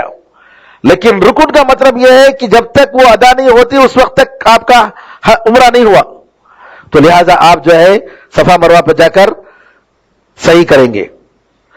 صفا کی پہاڑی پر جب چڑھیں گے تو ان الصفا والمروہ من شعائر اللہ، قرآن کریم کی آیت پڑھیں گے، نبی کریم صلی اللہ علیہ وسلم نے پڑھی تھی کہ صفا اور مروہ اللہ تعالیٰ کی نشانیوں میں سے ہے. اگر کوئی حج کرتا ہے یا عمرہ کرتا ہے تو کوئی حرج نہیں ہے کہ اس کا طواف کرے. کس کا؟ صفا مروہ کا. یعنی طواف سے مراد یہاں صحیح ہے. اور اگر کوئی نفل کرتا ہے تو اللہ تعالیٰ جی شکر کرنے والا اور جاننے والا، قبول کرنے والا ہے. صحیح صفا کی یا پہاڑی آپ دیکھ رہے ہیں، یہ بھی کسی بھی فلور پر کر سکتے ہیں. جی اور یہاں پہاڑی پر چڑھنا کوئی ضروری نہیں ہے، جو اونچائی جو بنائے ہیں وہ خود صفا کی پہاڑی پر آتا ہے، اور یہاں پہنچ کر دعا پڑھیں گے، لا الہ الا اللہ وحدہ لا شریک لہ لہ الملک ولہ الحمد یحیی ویمیت وہو علی کل شیء قدیر. جی اور اس لیے لا الہ الا اللہ وحدہ لا شریک لہ انجز وعدہ ونصر عبدہ وہزم الاحزاب وحدہ. اللہ کے سوا معبود برحق کوئی نہیں، اس کے ساتھ کوئی شریک نہیں، اسی کے لیے بادشاہت ہے، اسی کے لیے ساری تعریف ہے. وہ زندہ کرتا ہے اور وہ موت دیتا ہے اور وہ ہر چیز پر طاقت رکھتا ہے. لا الہ الا اللہ وحدہ، اللہ کے سوا معبود برحق کوئی نہیں، وہ اکیلا ہے، اس کے ساتھ کوئی شریک نہیں. اس نے اپنے وعدے کو پورا کیا. سبحان اللہ. نبی کریم صلی اللہ علیہ وسلم وہاں پہنچ کر اللہ کی تعریف کر رہے ہیں، اپنی تعریف نہیں. دیکھیے 23 سال مسلسل محنت کر کے پتھروں کا مار کھا کر اپنے قریبی رشتہ داروں کی جانیں قربانی کرنے کے باوجود خود کو نبی کریم صلی اللہ علیہ وسلم کو تقریباً 13 سے زیادہ مرتبہ قتل کرنے کی سازش کی دشمنوں نے. نبی کریم صلی اللہ علیہ وسلم وہاں کھڑے ہو کر کیا کہہ رہے ہیں؟ اللہ کی تعریف ہے جس نے اپنا وعدہ پورا کیا. کیا وعدہ اس کا؟ یہ دین کو غالب کر کے رہے گا. انجز وعدہ ونصر عبدہ، اپنے بندے کی اس نے مدد کی. وہزم الاحزاب وحدہ، اس اکیلے اللہ نے کفر کی ساری طاقتوں کو شکست دے دی. سبحان اللہ. نبی کریم صلی اللہ علیہ وسلم اپنا بھی ذکر نہیں فرما رہے میری وجہ سے اللہ نے کیا، میری ذریعے اللہ تعالیٰ نے کیا، نہیں، ساری تعریف اللہ تعالیٰ کی. تو یہ دعا 3 مرتبہ اس کو پڑھنا چاہیے ہر جگہ. جب بھی آپ صحیح شروع کریں جی 3 مرتبہ پڑھیں اور بیچ میں اپنے لیے دعا کریں. لوگ کیا کرتے ہیں؟ چکر مارتے رہتے ہیں، کنٹینیو چکر، ادھر سے گئے ایسا گئے ایسا. بھئی وہاں کھڑے ہونا ہے صفا کی پہاڑی پر، یہ دعائیں کرنی ہے. پھر مروہ پہنچتے ہیں، پھر وہاں جا کر دعا کرنا ہے، پھر یہاں آتے ہیں، پھر یہاں دعا کرنا ہے. جی وہاں کنارے کھڑے ہو جاؤ دعا کریں. لوگ عام طور پر کیا ہے؟ چکر مارتے رہتے ہیں صرف، اور یہ دعا کا جو وقت ہوتا ہے وہ دعا نہیں کرتے. جی ہاں، صفا سے لے کر مروہ تک ایک چکر، ایک سعی، یہاں 7 چکر لگائیں گے. تو سعی شروع ہوتی ہے صفا سے اور ختم ہوتی ہے مروہ پر. دیکھیے صفا سے مروہ، مروہ سے صفا، اس طریقے سے 7 چکر، 7واں چکر مروہ پر ختم ہوتا ہے. اور اگر بیچ میں چلتے ہوئے رب اغفر ورحم انک انت الاعز الاکرم پڑھتے ہیں تو ٹھیک ہے. عبداللہ بن مسعود رضی اللہ عنہ سے، صحابہ سے اس کا ثبوت ہے. رب اغفر ورحم، چلتے ہوئے بیچ میں اے اللہ تو معاف کر دے، اے اللہ تو رحم فرما. جی انک انت الاعز الاکرم، اے اللہ تو ہی سب سے بڑی عزت والا ہے، جی تو ہی سب سے بڑا محترم ہے. یہ کلمہ پڑھتے ہوئے اگر آپ صفا مروہ کے درمیان چلتے ہوئے اگر پڑھتے ہیں تو الحمدللہ اچھی بات ہے. صفا سے مروہ کے پاس پہنچ کر، یہ مروہ ہے آپ دیکھ رہے ہیں، مروہ کے پاس پہنچ کر جو ہے کعبے کے پاس پہنچ کر صفا کی پہاڑی پر چڑھ کر پہلی مرتبہ، اور جب بھی آپ چڑھتے ہیں کعبے کو دیکھ کر دونوں ہاتھ اٹھا کر اللہ اکبر کہتے ہیں تو یہ ٹھیک ہے، نبی کریم صلی اللہ علیہ وسلم سے اس کا ثبوت ہے. لیکن مروہ پر پہنچ کر جو ہے کعبہ نظر نہیں آتا، مروہ کے پاس سے دیکھ کر کعبہ نظر نہیں آتا. صفا کی پہاڑی پر سے آپ کعبہ جو ہے ایک جگہ کھڑے ہوں گے تو دیکھ سکتے ہیں. تو وہاں اللہ اکبر کہہ کر اس کے بعد یہ دعائیں پڑھیں جیسا کہ میں نے بتایا تھا. ہاں ایک بات یہ ہے کہ صفا اور مروہ کے درمیان سعی کرتے ہوئے اگر وضو ٹوٹ گیا، وضو نہیں رہا تو بھی کوئی حرج نہیں. طواف کے لیے وضو ضروری ہے، جی طواف کے لیے وضو ضروری ہے. حیض کی حالت میں جو عورتیں ہوتی ہیں ان کو چاہیے کہ احرام کی حالت میں رہیں، اور جب وہ حیض سے یا نفاس سے پاک ہوں گی تب وہ جو ہے طواف کریں گی، جیسا کہ عائشہ رضی اللہ عنہ کے ساتھ ہوا تھا. عائشہ رضی اللہ تعالیٰ جب مکہ پہنچے تو ان کو حیض آ گیا، اور عرفہ کے میدان میں بھی وہ حیض میں تھے، بعد میں جو ہے وہ پاک ہوئے. تو ان کا حکم یہ ہے کہ جب تک وہ پاک نہیں ہوتے اس وقت تک وہ طواف نہیں کریں گے، باقی ساری جگہوں میں جائیں گے. منی میں رہنا ہے، مزدلفہ میں رہنا ہے، عرفات میں رہنا ہے، کنکری مارنا ہے، سب کریں گے. لیکن طواف جو ہے وہ حیض سے پاک ہونے کے بعد ہی کریں گے. البتہ آج کل علماء نے یہ فتویٰ دیا ہے اگر کوئی عورت ایک اپنے قافلے کے ساتھ آئی ہے اور اس کے گروپ کے لوگ چلے جا رہے ہیں،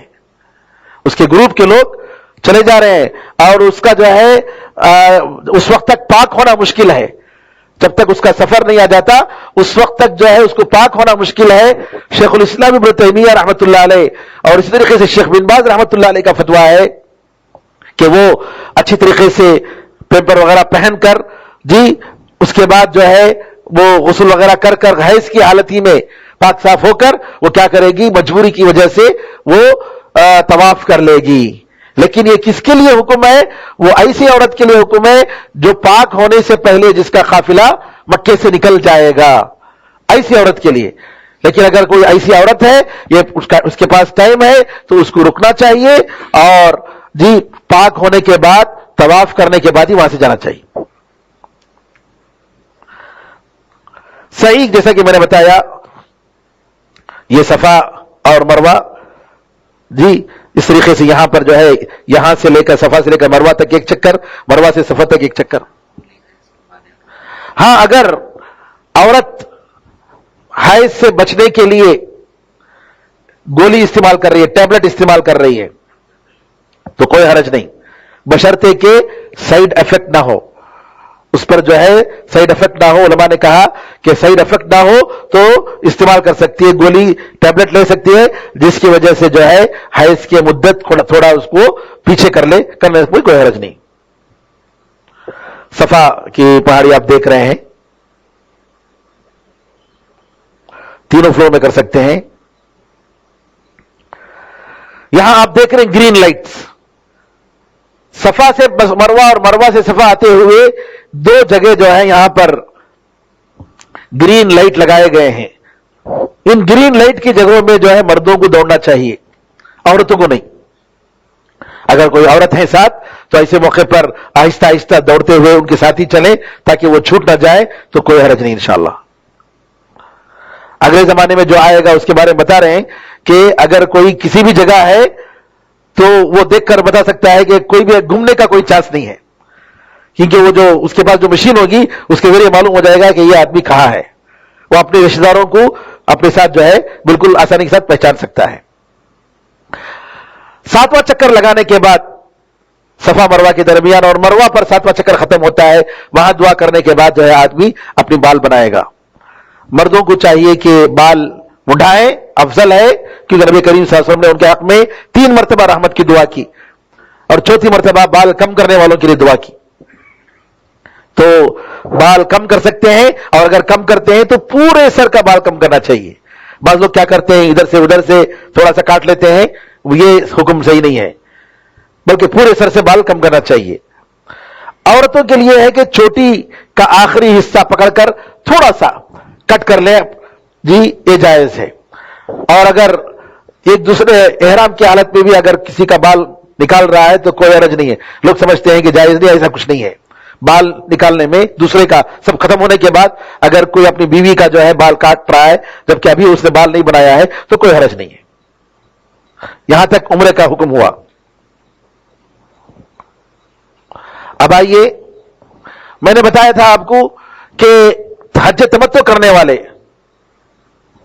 وہ کیا کریں گے، عمرہ کرنے کے بعد اپنے احرام کے کپڑے نکال کر اپنے سادے لباس پہن لیں گے اور ان کے لیے اب کوئی چیز ان پر حرام نہیں ہے، حج تمتع کرنے والے. لیکن حج اقران کرنے والے ان کا حکم یہ ہے کہ وہ لوگ احرام کی حالت میں رہیں گے، بال نہیں بنائیں گے، صحیح کرنے کے بعد احرامی کی حالت میں رہیں گے. اسی طریقے سے حج افراد والے جو صرف حج کر رہے ہیں، حج کے ایام، حج کے جو دن ہیں 8 سے لے کر 13 ذی الحجہ تک، عام طور پر لوگ 12 ذی الحجہ ہی کو نکل جاتے ہیں. 12 ذی الحجہ کو نکلنا کی اجازت ہے، کوئی حرج نہیں، لیکن افضل یہ ہے کہ 13ویں تاریخ کو بھی رہ کر کنکری مار کر وہاں سے نکلیں، یہ زیادہ افضل ہے.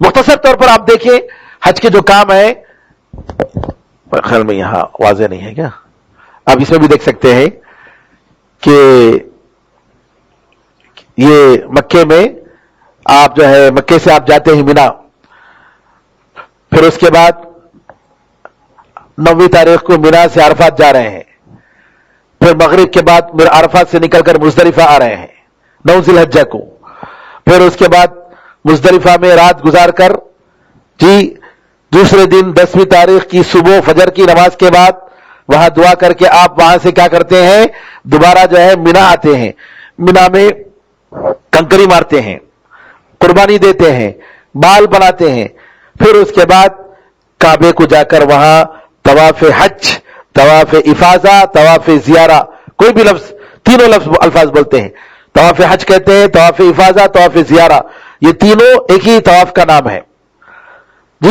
طواف کریں گے، 7 چکر لگائیں گے، اور اگر حج تمتع ہے تو دوبارہ صحیح کریں گے،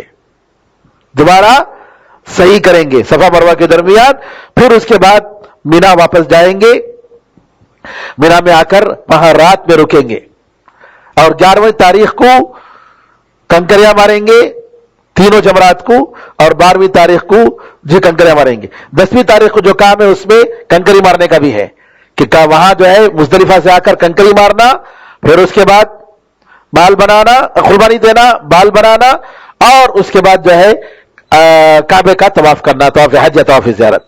یہاں اس میں بھی آپ دیکھ سکتے ہیں کہ آپ مینا میں ہیں احرام کی حالت میں، اور نیت وغیرہ آپ نے حج کی نیت کری، اللہم لبیک حجا، اور اس کے بعد یہاں جو ہے آپ تلبیہ پڑھتے رہیں گے، مینا پہنچ کر مینا میں 5 وقت کی نمازیں پڑھیں گے، ظہر، عصر، مغرب، عشاء، اور اس کے بعد دوسرے دن وہاں سے آپ جو ہے یہ 8ویں تاریخ کا کام ہے کہ 9ویں تاریخ کو آپ نکلیں گے، ایک دن کا ہم بتائیں گے۔ 8ویں تاریخ سے حج کا ٹائم شروع ہوتا ہے۔ آج کل بھیڑ زیادہ ہونے کی وجہ سے کیا کرتے ہیں، 1 دن یا 2 دن پہلے ہی لے کر چلے جاتے ہیں وہاں مینا میں، کوئی حرج نہیں۔ اس کا بہتر وقت نبی کریم صلی اللہ علیہ وسلم نکلے تھے، چاشت کے وقت میں نکلے تھے مکے سے مینا کو، اور وہاں جا کر ظہر کی نماز پڑھے تھے۔ لیکن اگر کوئی پہلے نکل جا رہا ہے کوئی حرج نہیں، 1 دن پہلے، 2 دن پہلے، 3 دن پہلے وہاں جا کر آپ کو اپنے خیمے میں رکھ دے رہے ہیں تو کوئی حرج نہیں، رکھ سکتے ہیں۔ نبی کریم صلی اللہ علیہ وسلم 8ویں تاریخ کو مینا پہنچ کر مینا میں ظہر کی نماز 2 رکعت ظہر کے وقت میں، عصر کی نماز 2 رکعت عصر کے وقت میں، مغرب کی نماز 3 رکعت مغرب کے وقت میں، عشاء کی نماز 2 رکعت عشاء کے وقت میں، اور پھر دوسرے دن فجر کی نماز 2 رکعت فجر کے وقت میں آپ نے نماز پڑھی۔ یہ نبی کریم صلی اللہ علیہ وسلم کی سنت ہے۔ یہاں ایک مسئلہ میں واضح کرنا چاہ رہا ہوں، نماز قصر جو کرتے ہیں، قصر کا مطلب 4 رکعت والی نماز کو 2 رکعت میں پڑھنا۔ نبی کریم صلی اللہ علیہ وسلم سے سفر میں ثابت ہے، اگر کوئی آدمی سفر کر رہا ہے، مسافر ہے سفر میں، اور ایک دوسرا سبب ہے حج۔ حج خود ایک سبب ہے کہ نبی کریم صلی اللہ علیہ وسلم نے قصر کے ساتھ نماز پڑھی۔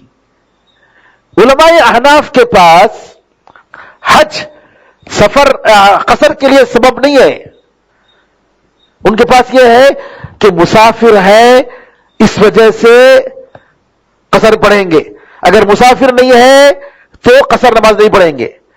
چونکہ یہ لوگ 18 دن سے زیادہ جا کر وہاں رکتے ہیں یا 20 دن سے زیادہ رکتے ہیں تو کیا کرتے ہیں، مینا، عرفات، مزدلفہ، ان ساری جگہوں میں پوری نماز پڑھتے ہیں، کیونکہ ان کے ذہن میں یہ ہے کہ حج کے لیے قصر کرنے کا حکم نہیں ہے۔ علماء احناف کے علاوہ جتنے علماء ہیں، شافعیہ مذہب کے، مالکی مذہب کے، حنبلی مذہب کے، سارے علماء کے پاس یہ ہے حج ایک سبب ہے قصر نماز کرنے کے لیے۔ کیوں؟ اس وجہ سے کہ نبی کریم صلی اللہ علیہ وسلم جب مکے میں تھے، حج کے لیے جب آئے تو آپ 4 تاریخ کو مکہ پہنچ گئے، 4 ذی الحجہ کو مکہ پہنچ گئے، 4، 5، 6، 7 4 دن آپ مکے میں مسجد حرام میں آپ امامت کرتے تھے, نماز پڑھاتے تھے. آپ نے نماز پڑھنے کے بعد کہا کہ مکے والوں تم لوگ اپنی نماز پوری کر لو کیونکہ ہم مسافر ہیں. لیکن آپ مینا پہنچ کر, عرفات پہنچ کر, مزدلفہ پہنچ کر آپ نے یہ نہیں کہا لوگوں سے مکے والوں آپ لوگ اپنی نماز پوری کر لو, آپ نے ہرگز نہیں کہا, جبکہ آپ کے ساتھ حج کرنے والوں میں مکے والے تھے. اس لیے اکثر علماء کا یہ خیال ہے جو بھی حاجی چاہے وہ مکے والا ہی صحیح, وہ کیا کرے گا, مینا میں اگر احرام کی حالت میں ہے حج کے لیے 2 رکعت ہی ظہر کی نماز پڑھے گا, عصر اور عشاء کی نماز 2 رکعت ہی پڑھے گا قصر کے ساتھ. عرفات میں بھی 2 رکعت ہی پڑھے گا. کیوں؟ نبی کریم صلی اللہ علیہ وسلم نے اپنے ساتھ حج کرنے والوں کو آپ نے کسی بھی روایت میں نہیں ہے کہ آپ نے اس بات کا حکم دیا ہو. تو لہذا وقت پہ نماز پڑھیں گے مینا میں اور 2 رکعت کر کے نماز پڑھیں گے, نبی کریم صلی اللہ علیہ وسلم کی سنت ہے. گیا اب یہاں پر تلبیہ پڑھتے رہیں گے خالی اوقات میں. الحمدللہ حج آسان ہو گیا الحمدللہ آج کل.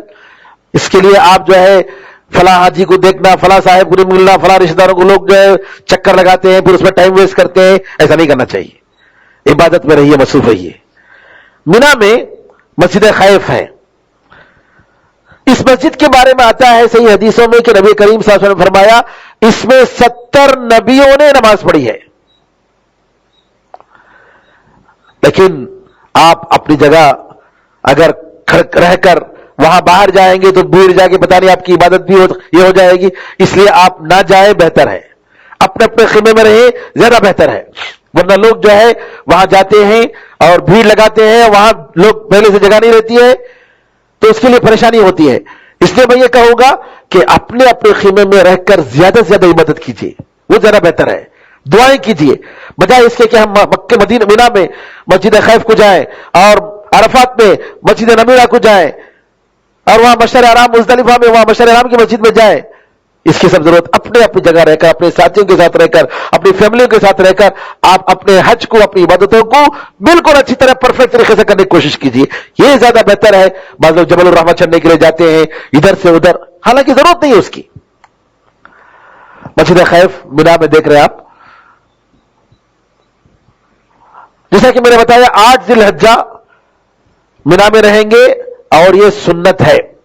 اگر کوئی شخص 8 ذی الحجہ کو مینا میں نہیں آ سکا اور ڈائریکٹ عرفات کو آ رہا ہے 9 ذی الحجہ کو, الحمدللہ اس کا حج پورا ہو گیا. الحج عرفہ, حج عرفہ کے دن عرفہ میں قیام کرنے کا نام ہے یوم عرفہ. بعض لوگوں کو یہ ہے کہ جس دن جمعے کا دن اگر عرفے کا دن آئے 9 ذی الحجہ آئے تو اس کو حج اکبر کہتے ہیں, بہت بڑا حج. یہ غلط تصور ہے. قرآن کریم میں حج اکبر کا لفظ آیا ہے اور حج اکبر سے مراد 10واں ذی الحجہ ہے, چاہے وہ جس دن بھی آئے. 10ویں ذی الحجہ کو بہت سارا کام کرنا پڑتا ہے حاجی کے وجہ, تو اس لیے جو ہے حج اکبر کہا گیا. تو یہاں 9 تاریخ کو عرفے کے دن یہاں پر ظہر سے لے کر مغرب تک ہر حاجی کو رہنا ہے. میرے بھائیوں, ہر حاجی کو رہنا ہے. اگر کوئی حاجی مغرب سے پہلے وہاں سے نکل گیا عرفہ سے, اس کو قربانی دینی پڑے گی, دم دینا پڑے گا. لہذا مغرب تک, حالانکہ لوگ کوشش کرتے وہاں باقاعدہ پہرے لگے ہوئے, پولیس لوگوں کو جانے نہیں دیتے, پھر بھی بعض لوگ کیا کرتے جلدی سے نکل جاتے ہیں. اگر عرفے کا ٹائم اصل میں ظہر سے لے کر مغرب تک ہے, ایک دن پہلے آ کر آپ کو بلا کر لے کر چلے گئے بھیڑ کی وجہ سے, یا رات میں لے کر چلے گئے, یہ کوئی حرج نہیں, کوئی حرج نہیں, اس سے کچھ نہیں ہوتا. آپ جو ہے پہلے اگر چلے گئے اپنے خیمے میں کوئی مسئلہ نہیں, جا سکتے ہیں. یہاں پر عرفے کے دن نبی کریم صلی اللہ علیہ وسلم نے ظہر کی نماز شروع ہونے کا جب وقت شروع ہوا تو آپ نے ظہر کے وقت میں ظہر کی 2 رکعت نماز اور عصر کی 2 رکعت نماز, 1 اذان اور 2 اقامت سے آپ نے نماز پڑھی, جمع بین الصلاتین اور قصر کے ساتھ. وہ دیکھیے کیوں؟ تاکہ اس کے بعد ذکر اور دعا کے لیے فارغ ہو جائیں. آسانی کے لیے آپ نے کیا. تو وہاں جا کر لوگ جھگڑتے ہیں، نہیں ہم 4 رکعت پڑھیں گے، ہم 2 رکعت. جھگڑنے کی ضرورت نہیں. 4 رکعت پڑھنے والوں کو 4 رکعت پڑھنے دیجئے. جی آپ 2 رکعت پڑھتے ہیں 2 رکعت، جھگڑیے مت، لڑائی کا مت کیجیے گا. لڑائی کی جگہ نہیں ہے حج. وہاں آدمی اللہ تعالیٰ سے قربت حاصل کرے، زیادہ سے زیادہ وقت جو ہے عبادت میں گزارے، ذکر میں گزارے، دعا میں گزارے. اور خاص طور پر عصر کے بعد کا وقت دعا کا بہت ہی اہم وقت ہے. لوگ کیا کرتے ہیں عرفہ کے میدان میں وہ وقت پہ جا کر دیکھا میں سوتے ہیں لوگ، نعوذ باللہ. کتنے افسوس کی بات ہے میرے بھائیوں، کتنے افسوس کی بات ہے. نبی کریم صلی اللہ علیہ وسلم ظہر سے لے کر برابر ذکر میں مصروف رہے، مغرب تک. مزدلفہ میں جا کر آپ نے آرام کیا واپس جب ہوئے. تو سبحان اللہ، یہ ہماری غفلت ہے. ایسی مبارک جگہوں میں جائیں جہاں اللہ تعالیٰ لوگوں کو جی آزاد کرتا ہے دوزخ سے، جہاں پر دعائیں قبول ہوتی ہیں، اتنی مبارک جگہ، اور وہاں جا کر ہم سو جائیں. کتنی بڑی غفلت. اس سے پہلے آرام کر لیجئے گا. لیکن ظہر سے لے کر مغرب تک کا جو وقت ہے، پورے وقت میں عبادت میں، دعا میں، ذکر میں مصروف ہونا چاہیے. حدیث میں آتا ہے نبی کریم صلی اللہ علیہ وسلم نے فرمایا خیر الدعاء دعاء یوم عرفہ، بہترین دعا عرفے کے دن کی دعا ہے. وخیر ما قلت انا والنبیون من قبلی، اور بہترین دعا جو میں نے کی اور مجھ سے پہلے انبیاء نے کی وہ کیا ہے؟ لا الہ الا اللہ وحدہ لا شریک لہ لہ الملک ولہ الحمد وہو علی کل شیء قدیر. یہ دعا بار بار. بعض لوگ جو ہے میں نے دیکھا پنسورہ لے جا کر پڑھتے ہیں، اور وہ پنسورہ میں نعوذ باللہ بدعت اور شرک کی دعائیں ہیں، یہ سب پڑھتے ہیں. اور اگر پڑھنی ہے دعا تو ڈاکٹر سعید وہف القحطانی کی الدعاء من الکتاب والسنہ، قرآن اور حدیث کی دعا کے نام سے کتاب ہے، وہ دعا پڑھیے. وہ دعا پڑھ سکتے ہیں. اس میں قرآن اور دعا جنرل دعائیں ہیں. یعنی دعا کی 2 قسمیں ہیں. ایک جو ٹائم کے ساتھ، صبح میں پڑھنے کی دعا، شام میں پڑھنے کی دعا، کھانے کے وقت پڑھنے کی دعا، یہ کسی ریزن کے ساتھ. کچھ دعائیں جنرل دعائیں ہیں. تو ان جنرل دعاؤں کو دکتور سعید وہف قحطانی کی دعا من الکتاب والسنہ، اس دعا سے آپ پڑھ سکتے ہیں، اس کتاب سے آپ جو ہے دعائیں پڑھ سکتے ہیں. اس لیے میں کہہ رہا ہوں کہ آپ پہلے ہی سے ایسی دعاؤں کو آپ فکس کر کے، ٹک کر کے، ان کا ترجمہ وغیرہ پڑھ کر آپ سمجھ کر جائیے، تاکہ آپ کو حج کے پورے ارکان میں جو ہے آسانی کے ساتھ دعا پڑھنے کا آپ کو موقع ملے. عرفہ میں ظہر اثر ہم نے پڑھ لی. ظہر کے وقت میں عبادت میں مصروف ہو گئے مغرب تک. سلف صالحین کی بڑی اس میں روایتیں آتی ہیں کہ کس طریقے سے سلف صالحین دعائیں کرتے تھے اور اللہ تعالیٰ سے التجا کرتے تھے، اور کیسے اپنے ایمان کے بارے میں بعض کہتے تھے کہ میں سمجھتا ہوں کہ اگر میں نہیں ہوتا تو شاید اللہ تعالیٰ سارے لوگوں کو معاف کر دیتا. بڑے بڑے علماء اپنے بارے میں یعنی اپنا تواضع اور عاجزی اور اللہ تعالیٰ کے سامنے انکساری بتانے کے لیے وہ لوگ کہتے تھے کہ میں یہ سمجھتا ہوں کہ اگر میں یہاں نہیں ہوتا تو شاید اللہ تعالیٰ سب کو معاف کر دیتا، لیکن میرے گناہوں کی وجہ سے پتہ نہیں اللہ تعالیٰ ہمارے ساتھ کیا سلوک کرتا ہے. تو انسان کو چاہیے وہاں پورے طریقے سے عاجزی کا اظہار کرے، اللہ تعالیٰ سے معافی مانگے. جی بار بار ان اذکار کو پڑھتے ہوئے، لا الہ الا اللہ کو پڑھتے ہوئے، نبی کریم صلی اللہ علیہ وسلم پر درود بھیجتے ہوئے جی اپنی ضرورت کی، دنیا اور آخرت کی ضرورت اللہ سے مانگے. دیکھیے آپ دیکھ رہے ہیں مسجد نمیرہ، جو کہ عرفہ بہت بڑا میدان ہے. عرفہ بہت بڑا میدان ہے، اور حرم کا جو حدود ہے، حرم کی جو لمٹ جی اس سے یہ باہر ہے.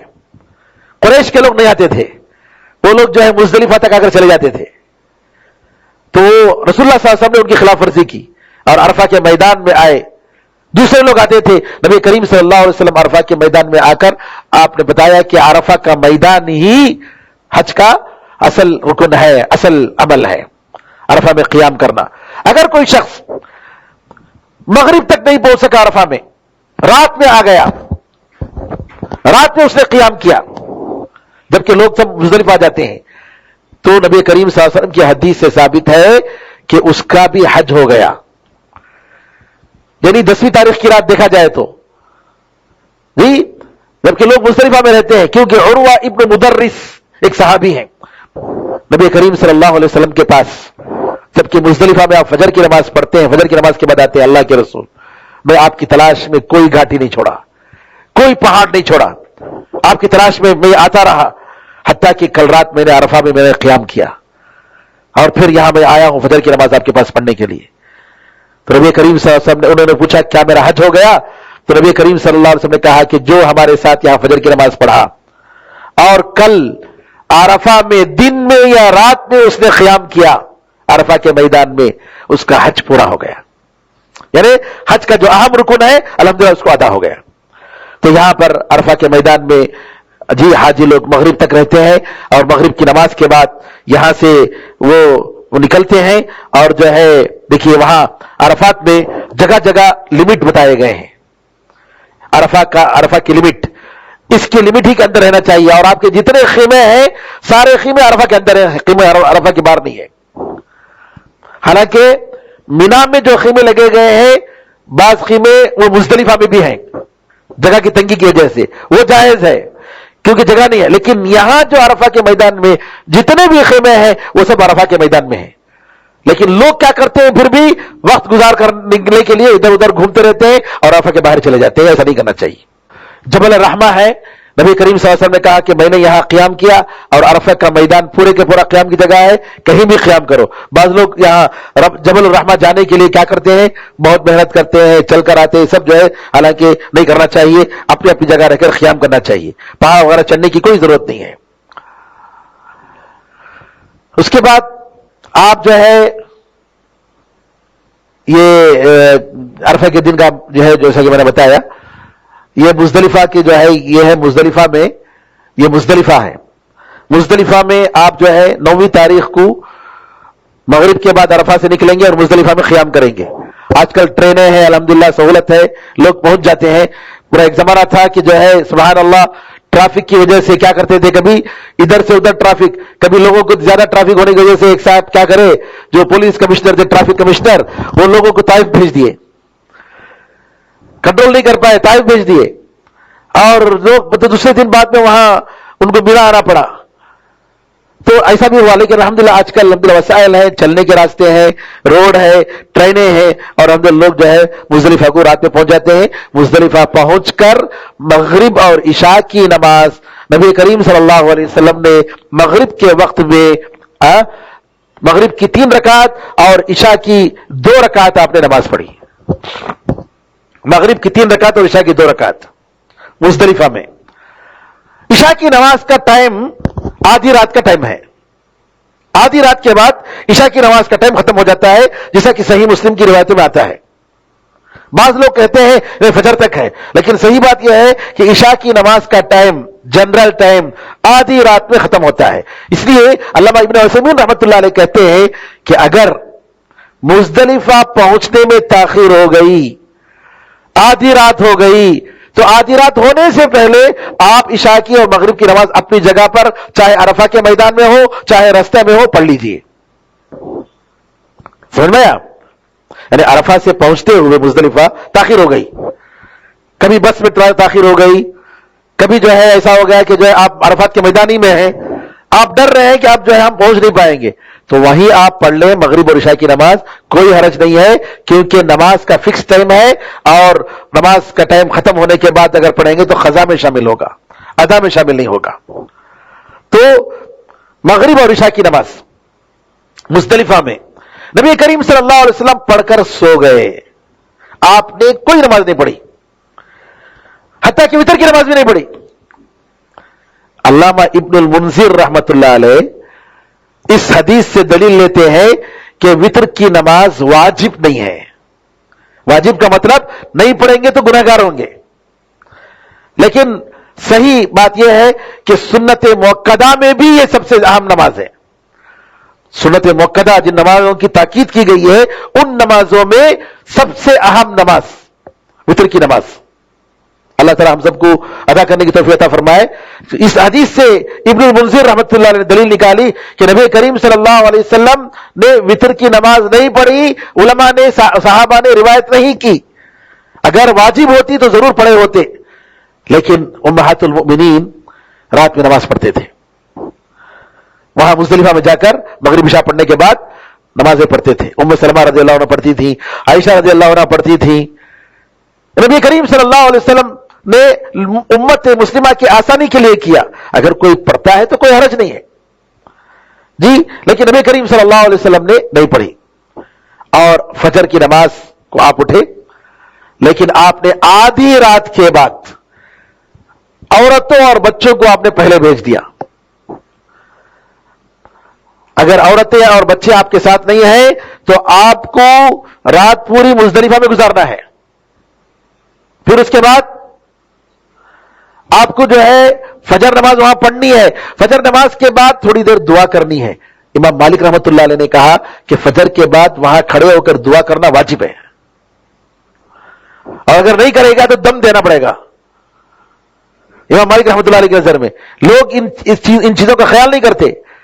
اور امام مالک رحمۃ اللہ علیہ کہتے ہیں کہ فجر کے بعد وہاں تھوڑی دیر رہ کر دعا کرے، پھر صبح ہونے کے بعد جائے. سورج نکلنے سے پہلے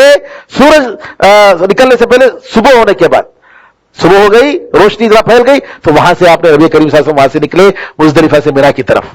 یہ کب؟ جب آپ کے ساتھ عورتیں اور بچے ہوں تو آپ کیا کریں گے؟ آدھی رات ہی میں نکل سکتے ہیں. آپ کے ساتھ عورتیں اور بچے ہیں، آپ کو اجازت ہے آدھی رات ہونے کے بعد وہاں سے نکلے، جائیں، رمی کریں، جو کام بھی 10ویں تاریخ کو کرنا ہے وہ کام شروع کر سکتے ہیں آپ. لیکن اگر آپ بیچلر ہیں جی، آپ کے ساتھ جو ہے آپ کی فیملی نہیں ہے، تو ایسی صورت میں آپ کیا کریں گے؟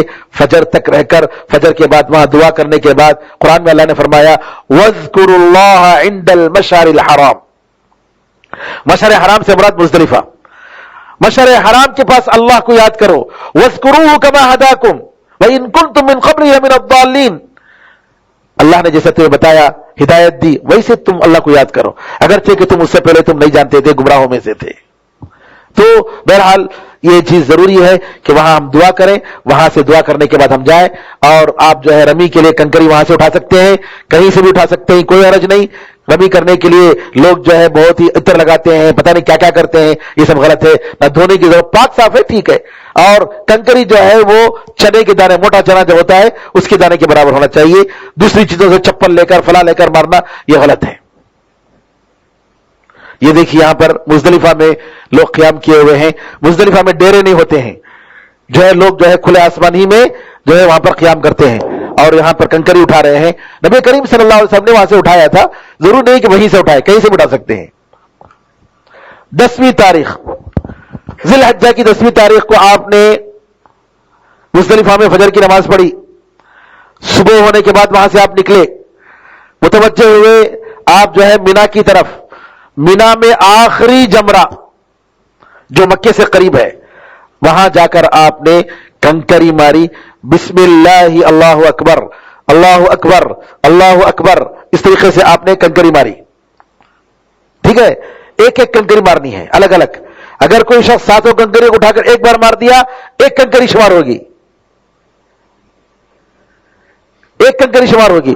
کنکری اگر وہاں پڑ جائے اس جگہ میں کافی ہے، پلر کو لگنا کوئی ضروری نہیں ہے. نیچے سے بھی اوپر سے 3-4 فلور بنے ہوئے ہیں، کہیں سے بھی مار سکتے ہیں. الحمدللہ آج آسانی ہے، لیکن جانے سے پہلے راستہ وغیرہ معلوم کر لیجئے گا، کیونکہ آپ جس راستے سے جائیں گے اسی راستے سے واپس آئیں گے. وہاں جانے کے بعد جو ہے جی الگ نہیں، اوپر سے نیچے ماریں گے، یہ سب نہیں ہو سکتا ہے.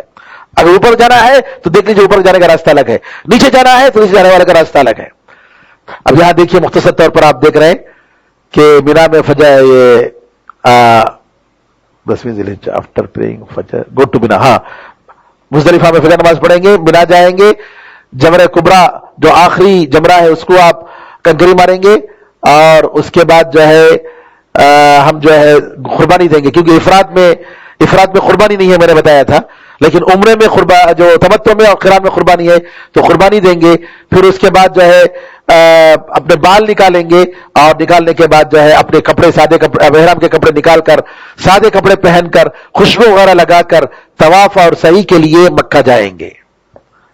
طواف اور سعی کے لیے مکہ جائیں گے. قربانی کے بارے میں ایک بات یہ ہے کہ اس دن جو ہے اتنے کام ہوتے ہیں کہ آپ اپنے ہاتھ سے قربانی کرنا مشکل ہوتا ہے، اور اپنے ہاتھ سے جو قربانی کرتے ہیں عام طور پر لوگ اسے پھینک کر آ جاتے ہیں.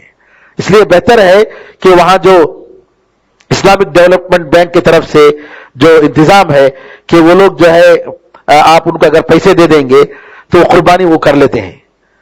اس میں اس کی وجہ سے وہ ایک عظیم رکن کا وہ جو کام ہے وہ کام جو ہے آپ کی طرف سے جو ہے وہ لوگ نیابت کر دیتے ہیں. تو لہذا آپ جو ہے بہتر یہ ہے کہ وہ ٹوکن لے لیں.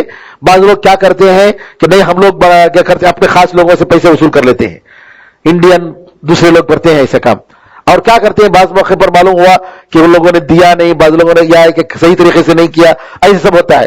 لہذا بہتر یہ ہے کہ ان بینکوں میں جو ٹوکن ہوتا ہے وہ لے لیں. تقریباً 4-5 سال ہم لوگوں نے وہاں کام کیا ہے. تجربہ ہے ہم لوگوں کو کہ کس طریقے سے شریعت کے لحاظ سے وہاں یونیورسٹیوں میں ایم اے پی ایچ ڈی جو کرتے ہیں اسٹوڈنٹس, وہ لوگ نگرانی کرتے ہیں کہ یہ جانور قربانی کے لائق ہے کہ نہیں لائق ہے. ذبح جو کرتے ہیں قربانی شریعت کے روح سے قربانی کرتے ہیں یا نہیں کرتے ہیں, پوری نگرانی. اور یہ جو بکریاں ہیں ذبح کرنے کے بعد غریب ممالک میں تقسیم کرتے ہیں, غریب ملکوں میں جا کر, ویسٹ نہیں ہوتا ہے. سعودیہ میں بھی اور دوسرے ممالک میں بھی جا کر غریب ممالک میں تقسیم کرتے ہیں. تو لہٰذا جو ہے یہ بہتر ہوگا کہ آپ وہ ٹوکن لے لیں تاکہ آپ کا وقت بچ جائے, اور ترتیب میں آگے پیچھے ہو تو کوئی حرج نہیں ہے. یعنی اگر قربانی پہلے ہو جائے یا بعد میں ہو جائے, کیونکہ نبی کریم صلی اللہ علیہ وسلم جب حج کر رہے تھے تو صحابہ نے کہا اللہ کے رسول مجھے نہیں معلوم, میں نے جو ہے پہلے بال بنا لیا, رمی جمرہ کو بعد میں نے مارا. نبی کریم صلی اللہ علیہ وسلم نے کہا فرمایا کوئی حرج نہیں. کسی نے کہا اللہ کے رسول مجھے نہیں معلوم, میں نے صحیح پہلے کر لی طواف بعد میں گئی, کہا کوئی حرج نہیں. حدیث میں آتا ہے اس دن جو کام ہے ان کاموں میں اگر نبی کریم صلی اللہ علیہ وسلم سے کوئی بھی صحابی نے کہا میں نے آگے کیا میں نے پیچھے کیا, نبی کریم صلی اللہ علیہ وسلم نے فرمایا کہ کوئی حرج نہیں آپ کرو, کوئی حرج نہیں آپ کرو. تو اگر آپ جمرہ کبریٰ کو مینا میں کنکری مارتے ہیں, کنکری مارنے کے بعد بال بنا لیتے ہیں, قربانی آپ نے دوسروں کو وہاں اپنے وکیل بنا کر دے دیا, تیسرا کام ہو گیا. تو الحمدللہ آپ اپنے لباس کو بدل کر سادے لباس پہن کر مکہ جا کر آپ جو ہے طواف, پھر اس کے بعد سعی, کعبے کے 7 چکر. اور یہ 7 چکر میرے بھائیوں طواف افاضہ یا طواف زیارہ یا طواف حج, یہ جو ہے رکن ہے. اگر آپ وہ طواف کیے بغیر اگر آ گئے یا آپ نے پورے کیے بغیر تھک کر بھیڑے بول کر بھاگ کر آ گئے, جیسا کہ بعض حاجیوں کے بارے میں نے سنا, آپ کا حج پورا نہیں ہوا. رکن کا مطلب اس کا ادا کرنا ضروری ہے, پھر جا کر آپ کسی بھی وقت آپ کو طواف کرنا ہی پڑے گا, کسی بھی وقت, تبھی آپ کا حج پورا ہوگا. اور طواف حج, یہ حج جو ہے یہ طواف آپ 10ویں تاریخ کو کرنا یہ سنت ہے, نبی کریم صلی اللہ علیہ وسلم نے کیا. نہیں کر سکے 11ویں کو کرے کوئی حرج نہیں, 12ویں کو کیے کوئی حرج نہیں. مکہ نکلنے سے پہلے آپ نے بعد میں کبھی بھی کیا 10-12 دن آپ ہے تب بھی کوئی حرج نہیں, کر سکتے ہیں. یا جدہ میں رہنے والے کیا کرتے ہیں, وہ لوگ جو ہے 12 تاریخ کو نکلتے ہیں, تو طواف وداع اور طواف افاضہ دونوں کی نیت کر کے کیا کرتے ہیں, ایک طواف کر کے نکل جاتے ہیں, کوئی حرج نہیں. دونوں کی نیت, کیونکہ حج کرنے والوں کو طواف وداع کرنا چاہیے, یہ واجب ہے, طواف وداع کرنا واجب ہے. جو لوگ سعودیہ کے رہنے والے کیا کرتے ہیں, وہ لوگ 10 تاریخ کو نہیں کرتے, 12ویں تاریخ کو کیا کرتے ہیں, وہ لوگ طواف حج اور طواف وداع دونوں کی نیت کرتے ہیں. دونوں کی نیت کر کے ایک طواف کر لیے, پھر گئے صحیح کر لیا, اور صحیح کر کے جو ہے وہاں سے نکل گئے, الحمدللہ ان کا حج پورا ہو گیا. یہاں پر آپ دیکھ رہے 10ویں تاریخ کو جی 7 کنکریاں جو ہے جمرہ کبریٰ کو مارنا, قربانی دینا. قربانی میں آپ کو معلوم ہونا چاہیے کہ آپ اونٹ میں شریک ہو سکتے ہیں, گائے میں بھی شریک ہو سکتے ہیں, کوئی حرج نہیں جی. تو 7 کی بعض لوگوں نے کہا کہ قربانی گائے میں جو ہے 10, لیکن بات یہ ہے کہ علماء کے پاس یہ ہے کہ دونوں میں 7 بعض علماء نے کہا ہے. تو بہرحال اس میں شریک ہو سکتے, ایک شہر اگر کوئی کرتا ہے تو ایک بکری کی طرف سے اس کا جو ہے گویا اس کی قربانی ہو گئی. اس کے بعد بال کم کیے یا بال آپ نے منڈا لیا, اور عورتوں کو چاہیے کہ اپنی چوٹی میں سے آخری حصہ تھوڑا کاٹ لیں, یہ 10 تاریخ کو ہوا. اور پھر اس کے بعد طواف افاضہ یا طواف حج جیسا کہ میں نے کیا وہ آپ نے کیا, اگر نہیں تو آپ نے بعد میں کر لیا. حج تمتع کرتے ہیں تو میں نے جیسا کہ بتایا کہ 2 طواف اور 2 سعی, اگر صحیح پہلے کر چکے ہیں تو حج تمتع والے دوبارہ بھی کریں گے, لیکن قران اور افراد والے دوبارہ صحیح کرنے کی ضرورت نہیں ہے. ایک سعی اور 2 طواف ہوتا ہے حج قران اور حج افراد والوں کا. پھر اس کے بعد آپ دیکھ رہے ہیں یہ جمرات میں جہاں کنکری مارتے ہیں اس جگہ پر ہے, یہ میرے خیال میں فرسٹ فلور کا ہے یہ جی. یہ جگہ جہاں اگر یہ ہاؤس میں گر گیا اس جگہ پر کنکری مارنا کافی ہے. جمرہ کبریٰ کو مارنے کے بعد قربانی دے رہے ہیں. دیکھیں قربانی کر کے ایسے لوگ چھوڑ کے چلے جاتے ہیں عام طور پر. اس لیے میں نے کہا کہ یہ جو Islamic bank Islamic development bank کا جو پروجیکٹ ہے اس میں آپ کر لیں, یہ زیادہ بہتر ہے. وہ جگہ جگہ جو ہے ایسے ٹوکن کے بوتھ لگے ہوئے ہیں, ان کے پاس آپ لے سکتے ہیں. اور اس کے بعد جو ہے بال بنانا, قربانی کے بعد کنکری مارنا, بال بنانا, کنکری مارنا, قربانی دینا, بال بنانا. آگے پیچھے ہو گیا تو کوئی حرج نہیں. پھر اس کے بعد طواف, یہ 10ویں تاریخ کا کام ہے, لیکن میں نے کہا کہ طواف کو آپ مؤخر بھی کر سکتے ہیں, کوئی حرج نہیں. طواف کے بعد سعی, اس کے بعد آپ جو ہے طواف اور سعی کرنے کے بعد دوبارہ مینا کو آ جائیں گے. نبی کریم صلی اللہ علیہ وسلم کی ترتیب کے حساب سے آپ نے اگر کیا, 10 تاریخ کو صبح کی نماز, فجر کی نماز مزدلفہ میں پڑھی, مینا میں آئے, جمرہ کبریٰ کو کنکری 7 کنکریاں مارے, قربانی دیے, بال بنائے, کپڑے بدل کر دوبارہ کہاں چلے گئے؟ مکہ چلے گئے طواف کرنے کے لیے. طواف کیے حج تمتع والے اور سعی کیے, پھر اس کے بعد دوبارہ کیا کریں گے؟ مینا واپس آ گئے. نبی کریم صلی اللہ علیہ وسلم کی یہی سنت. مینا آ گئے. اگر کنکری مارنے والے بعد میں کنکری ماری انہوں نے, مثال کے طور پر ڈائریکٹ وہ مزدلفہ سے مکہ چلے گئے مثال کے طور پر, کوئی حرج نہیں. بعد میں مکے سے آتے ہوئے انہوں نے کنکری ماری, کوئی حرج نہیں. جی آگے پیچھے اگر کر لیا تو جیسا کہ میں نے بتایا کوئی حرج نہیں. اب آئے رات میں 11ویں رات مینا میں قیام کرنا, یہ واجب ہے. ہاں نبی کریم صلی اللہ علیہ وسلم نے چرواہوں کو, پانی پلانے والوں کو اجازت دی. تو اس طریقے سے وہاں کوئی کام ہے آپ کا مینا میں اور مصروف ہے یا حاجیوں کی خدمت میں, تو اس کے لیے رات نہ گزارے تو کوئی حرج نہیں. لیکن رات گزارنا عام حاجیوں کے لیے واجب ہے. واجب کا مطلب یہ ہوا کہ اگر آپ نہیں گزارے تو آپ کو ایک قربانی دینی پڑے گی, ایک دم دینا پڑے گا. پھر اس کے بعد وہاں رات میں آپ نے قیام کیا. ظہر کے بعد جمرات کو 3 جمرات کو مارنا یہ جو ہے واجب ہے. 3 جمرات کو کنکریاں مارنا, اس کا ٹائم ظہر کے بعد سے شروع ہوتا ہے. علماء نے کہا چونکہ آج کل بھیڑ ہوتی ہے, اگر صبح سے اگر کوئی مارتا ہے تو کوئی حرج نہیں ہے, صبح سے بھی مار سکتے ہیں, ورنہ اس کا افضل ٹائم ظہر سے لے کر مغرب تک ہے. رات میں بھی مار سکتے ہیں, علماء نے کہا دن میں بھی مار سکتے ہیں, اس میں کوئی حرج نہیں ہے. یہاں پر 11ویں تاریخ کو, 12ویں تاریخ کو, 13ویں تاریخ کو جی حاجیوں کے ذمے 2 کام ہوتا ہے. پہلے 11ویں رات, 12ویں رات, اور اگر رہتے ہیں تو 13ویں رات مینا میں قیام کرنا, نمبر 1. دوسرا 3 جمرات کو مارنا. یہاں سب سے پہلے جمرہ صغرا, چھوٹا جمرہ, اس کو ماریں گے اور مار کر دائیں طرف کھڑے ہو کر دعا کریں گے. نبی کریم صلی اللہ علیہ وسلم نے دعا کی. دیکھ رہے ہیں آپ, یہاں جو ہے کنکری مارنے کے بعد دائیں طرف کھڑے ہو کر اور ایک ایک کنکری اللہ اکبر کہہ کر ماریں گے. پھر اس کے بعد آگے بڑھ کر دوسرا جمرہ, بیچ کے جمرے کو کنکریاں ماریں گے اور بائیں طرف کھڑے ہو کر دعا کریں گے. پھر اس کے بعد تیسرے جمرے کو ماریں گے اور اس کے بعد دعا نہیں ہے. تیسرے جمرے کو مارنے کے بعد نبی کریم صلی اللہ علیہ وسلم نے دعا نہیں کی. یہ جو ہے 11ویں تاریخ کو, 12ویں تاریخ کو کرنا ہے. اور اگر آپ 13ویں تاریخ کو بھی رک رہے ہیں تو 13 تاریخ کو بھی کر کے آپ اس کے بعد نکلیں گے. اگر آپ 12ویں تاریخ کو حج ختم کرنا چاہتے ہیں تو آپ کے لیے ضروری ہے کہ سورج غروب ہونے سے پہلے مینا سے نکل جائیں. اگر سورج غروب ہو گیا, رات ہو گئی, تو علماء کا یہ کہنا ہے کہ آپ کو رات گزار کر دوسرے دن کنکری مار کر ہی جانا پڑے گا. جی تو لہذا عام طور پر لوگ اس دن جلدی نکلنے میں رہتے ہیں. جو 3 جمرات آپ دیکھ رہے ہیں, اس کے بعد جو ہے حاجی کے ذمے طواف وداع ہوتا ہے. الوداع کہ جو حاجی حج کر رہے ہیں ان کو طواف وداع, اگر طواف افاضہ پہلے کر چکا ہے تو طواف وداع ایک بار کر کے جائے. جی اور اگر عورت طواف افاضہ کر چکی ہے اور نکلتے ہوئے مکہ چھوڑنے جا رہی ہے, اور یہ طواف وداع کب کرنا ہے؟ جب مکہ چھوڑنا ہے تب کرنا ہے. مثال کے طور پر آپ عصر کے بعد جا رہے ہیں, نماز کے بعد فوراً, تو آپ گئے اور ظہر کے بعد آپ نے طواف کر لیا عصر سے تھوڑی دیر پہلے اور اس کے بعد عصر کی نماز پڑھی، آپ نکل گئے. اگر آدھے دن رہ رہے ہیں یا زیادہ دن رہ رہے ہیں، زیادہ ٹائم رہ رہے ہیں، تو آپ کو دوبارہ طواف وداع کرنا پڑے گا.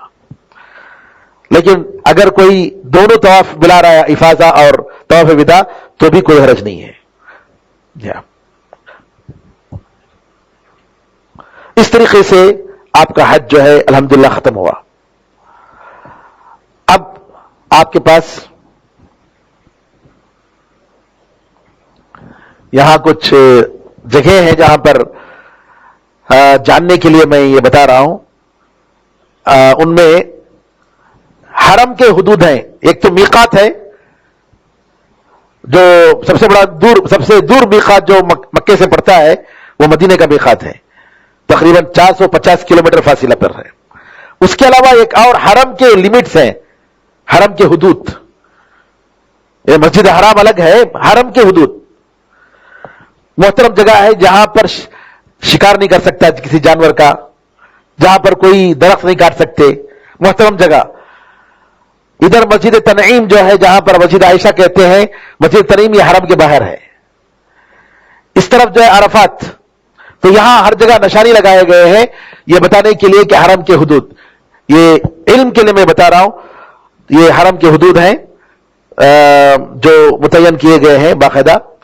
جی تنعیم ہے، نخلا ہے، حدیبیہ ہے، دیکھ رہے آپ، یہ سب جو ہے حرم کے حدود. یا جہرانہ ہے، عرفہ کا میدان ہے، اور اس طریقے سے وہاں باؤنڈری بنائے گئے ہیں.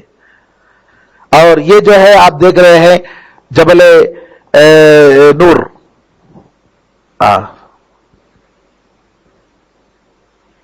جہاں غار ہرا ہے. لوگ جو ہے چڑھتے ہیں، خامخواہ چڑھنا کوئی سنت نہیں ہے. علم کے لیے آپ دیکھ لے سکتے ہیں باہر سے، خامخواہ چڑھ کر لوگ زخمی ہو جائے، خامخواہ کیا تکلیف کرنے کی کیا ضرورت ہے جی. تو لہٰذا جو ہے یہ غار ہرا جانے کے لیے لوگ کیا کیا کرتے ہیں. یہ جبل ثور ہے جہاں سے نبی کریم صلی اللہ علیہ وسلم نے 3 دن جو ہے آپ نے غار میں پناہ لیا تھا جب ہجرت کیے تھے. کفار قریش سے آپ چھپنے کے لیے جبل ثور میں جا کر آپ نے پناہ لیا تھا. اور یہ کعبہ ہے، کعبے کو بنانے کا، کعبے کے لیے جو پردہ لگاتے ہیں کسوہ کے نام سے مشہور ہے، جو بناتے ہیں پردہ، فیکٹری ہے، یہ دیکھنے کی چیز ہے. وہاں آپ جو ہے پرمیشن لے کر جا کر دیکھ سکتے ہیں. بہت اچھی جگہ ہے، کیسے جو ہے کعبے کا پردہ وہ لوگ بناتے ہیں، کعبے کے پردے بنانے کے لیے دھاگے وغیرہ کیسے مشینیں ہیں. اور بھی اسی طریقے سے دوسرے مقامات بھی ہیں. مدینے میں محلات ایک محل ہے، یہ مسجد نبوی ہے. مدینے میں آپ جائیں گے، نبی کریم صلی اللہ علیہ وسلم نے فرمایا کہ مسجد نبوی میں ایک نماز 1000 نماز کے برابر ہے، اور مکے میں مسجد حرام میں ایک نماز 1,00,000 نماز کے برابر ہے. اور یہاں مسجد نبوی میں نبی کریم صلی اللہ علیہ وسلم کی زیارت کا مطلب یہ ہوا کہ آپ وہاں جا کر 2 رکعت نماز پڑھیں گے. خاص طور پر ریاض الجنہ جو ٹکڑا ہے کہ نبی کریم صلی اللہ علیہ وسلم کے گھر اور ان کے ممبر کے درمیان کا جو حصہ ہے وہ جنت کے ٹکڑوں میں سے ایک ٹکڑا ہے. وہاں ذکر و اذکار، نوافل، قرآن وغیرہ کی تلاوت وہاں ہوتی ہے، وہاں کرنا چاہیے. اور اس کے بعد جو ہے نبی کریم صلی اللہ علیہ وسلم پر سلام کرنے کے لیے جانا چاہیے. اور یہاں لوگ جو ہے جہاں جہاں بھی دیکھتے ہیں وہاں جو ہے کہیں محراب ہو تو نماز پڑھتے ہیں الگ سے، یہ غلط بات ہے، اس کا سب کوئی ذکر نہیں ہے.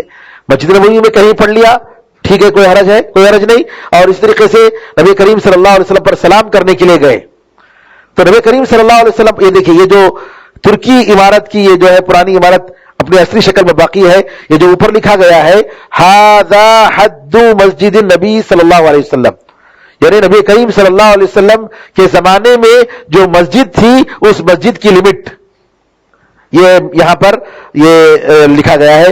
جتنے بھی اس کے پلرز ہیں جی، اس کے قبلے کے اپوزٹ میں شمالی ایریا میں چھتری جہاں پر ہے، چھتری جہاں لگاتے ہیں نا، تو وہاں پر جو مسجد کا ختم ہوتا ہے وہاں یہ لکھا ہوا ہے نبی کریم صلی اللہ علیہ وسلم کی مسجد کا یہ حد ہے. یہ وہاں نبی کریم زمانے میں مسجد وہاں تک ہی تھی. پھر اس کے بعد ابوبکر کے زمانے میں مسجد کو توسیع کی گئی، عمر کے زمانے میں توسیع کی گئی، عثمان رضی اللہ اجمعین کے زمانے میں توسیع کی گئی، اس کے بعد ولید بن عبد الملک کے زمانے میں توسیع کی گئی اور بڑھتی رہی. جی ہاں، مسجد قباء میں نبی کریم صلی اللہ علیہ وسلم نے فرمایا اگر کوئی اپنے گھر سے وضو کر کے جاتا ہے اور مسجد قباء میں 2 رکعت نماز پڑھتا ہے تو اس کو عمرے کا ثواب ہے. تو لہٰذا مسجد قباء کو جائیں اور جا کر وہاں 2 رکعت نماز پڑھے. ہفتے میں ایک مرتبہ کم از کم نبی کریم صلی اللہ علیہ وسلم کبھی چل کر کبھی جو ہے سوار ہو کر مسجد قباء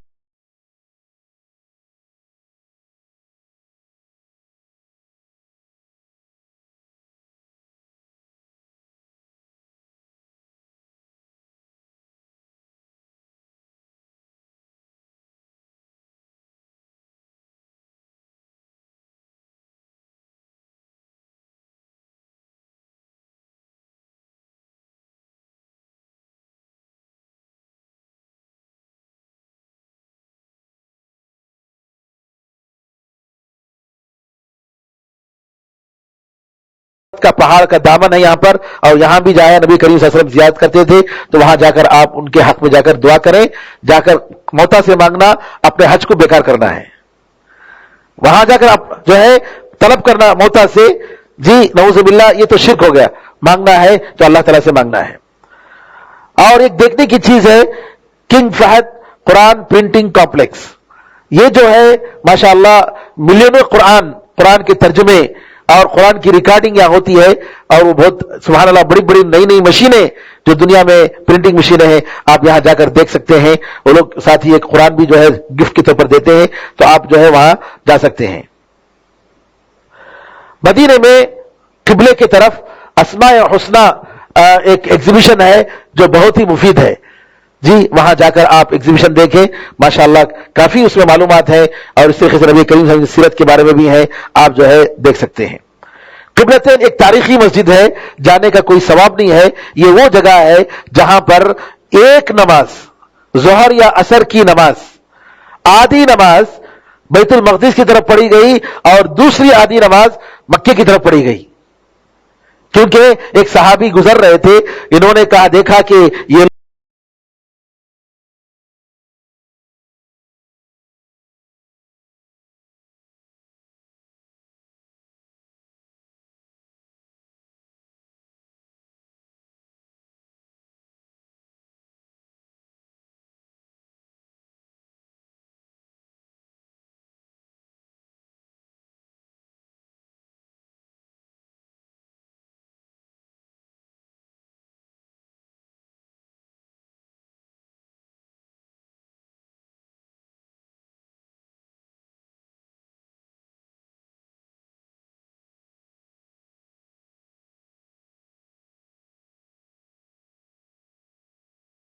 بتانا چاہا تھا آپ کو کہ جن لوگ ویل چیئر کی ضرورت ہے, یہاں ایک تو جو مکہ ٹاور ہے اس کے بازو ہی ہے, 2-3 جگہ پر جو ہے یہ فری میں دیتے ہیں. آپ جو ہے اپنے جو بھی ضرورت مند ہے ان کے لیے استعمال کر سکتے ہیں. ایک تو یہاں ہے, اور دوسرا جو ہے نبی کریم صلی اللہ علیہ وسلم کی پیدائش کی جگہ جو لائبریری ہے تھی مروہ کی طرف یا صفا کی طرف, ذرا دور پر ہے یہ, وہاں دونوں جگہ جو ہے یہ ویل چیئر کا انتظام ہے.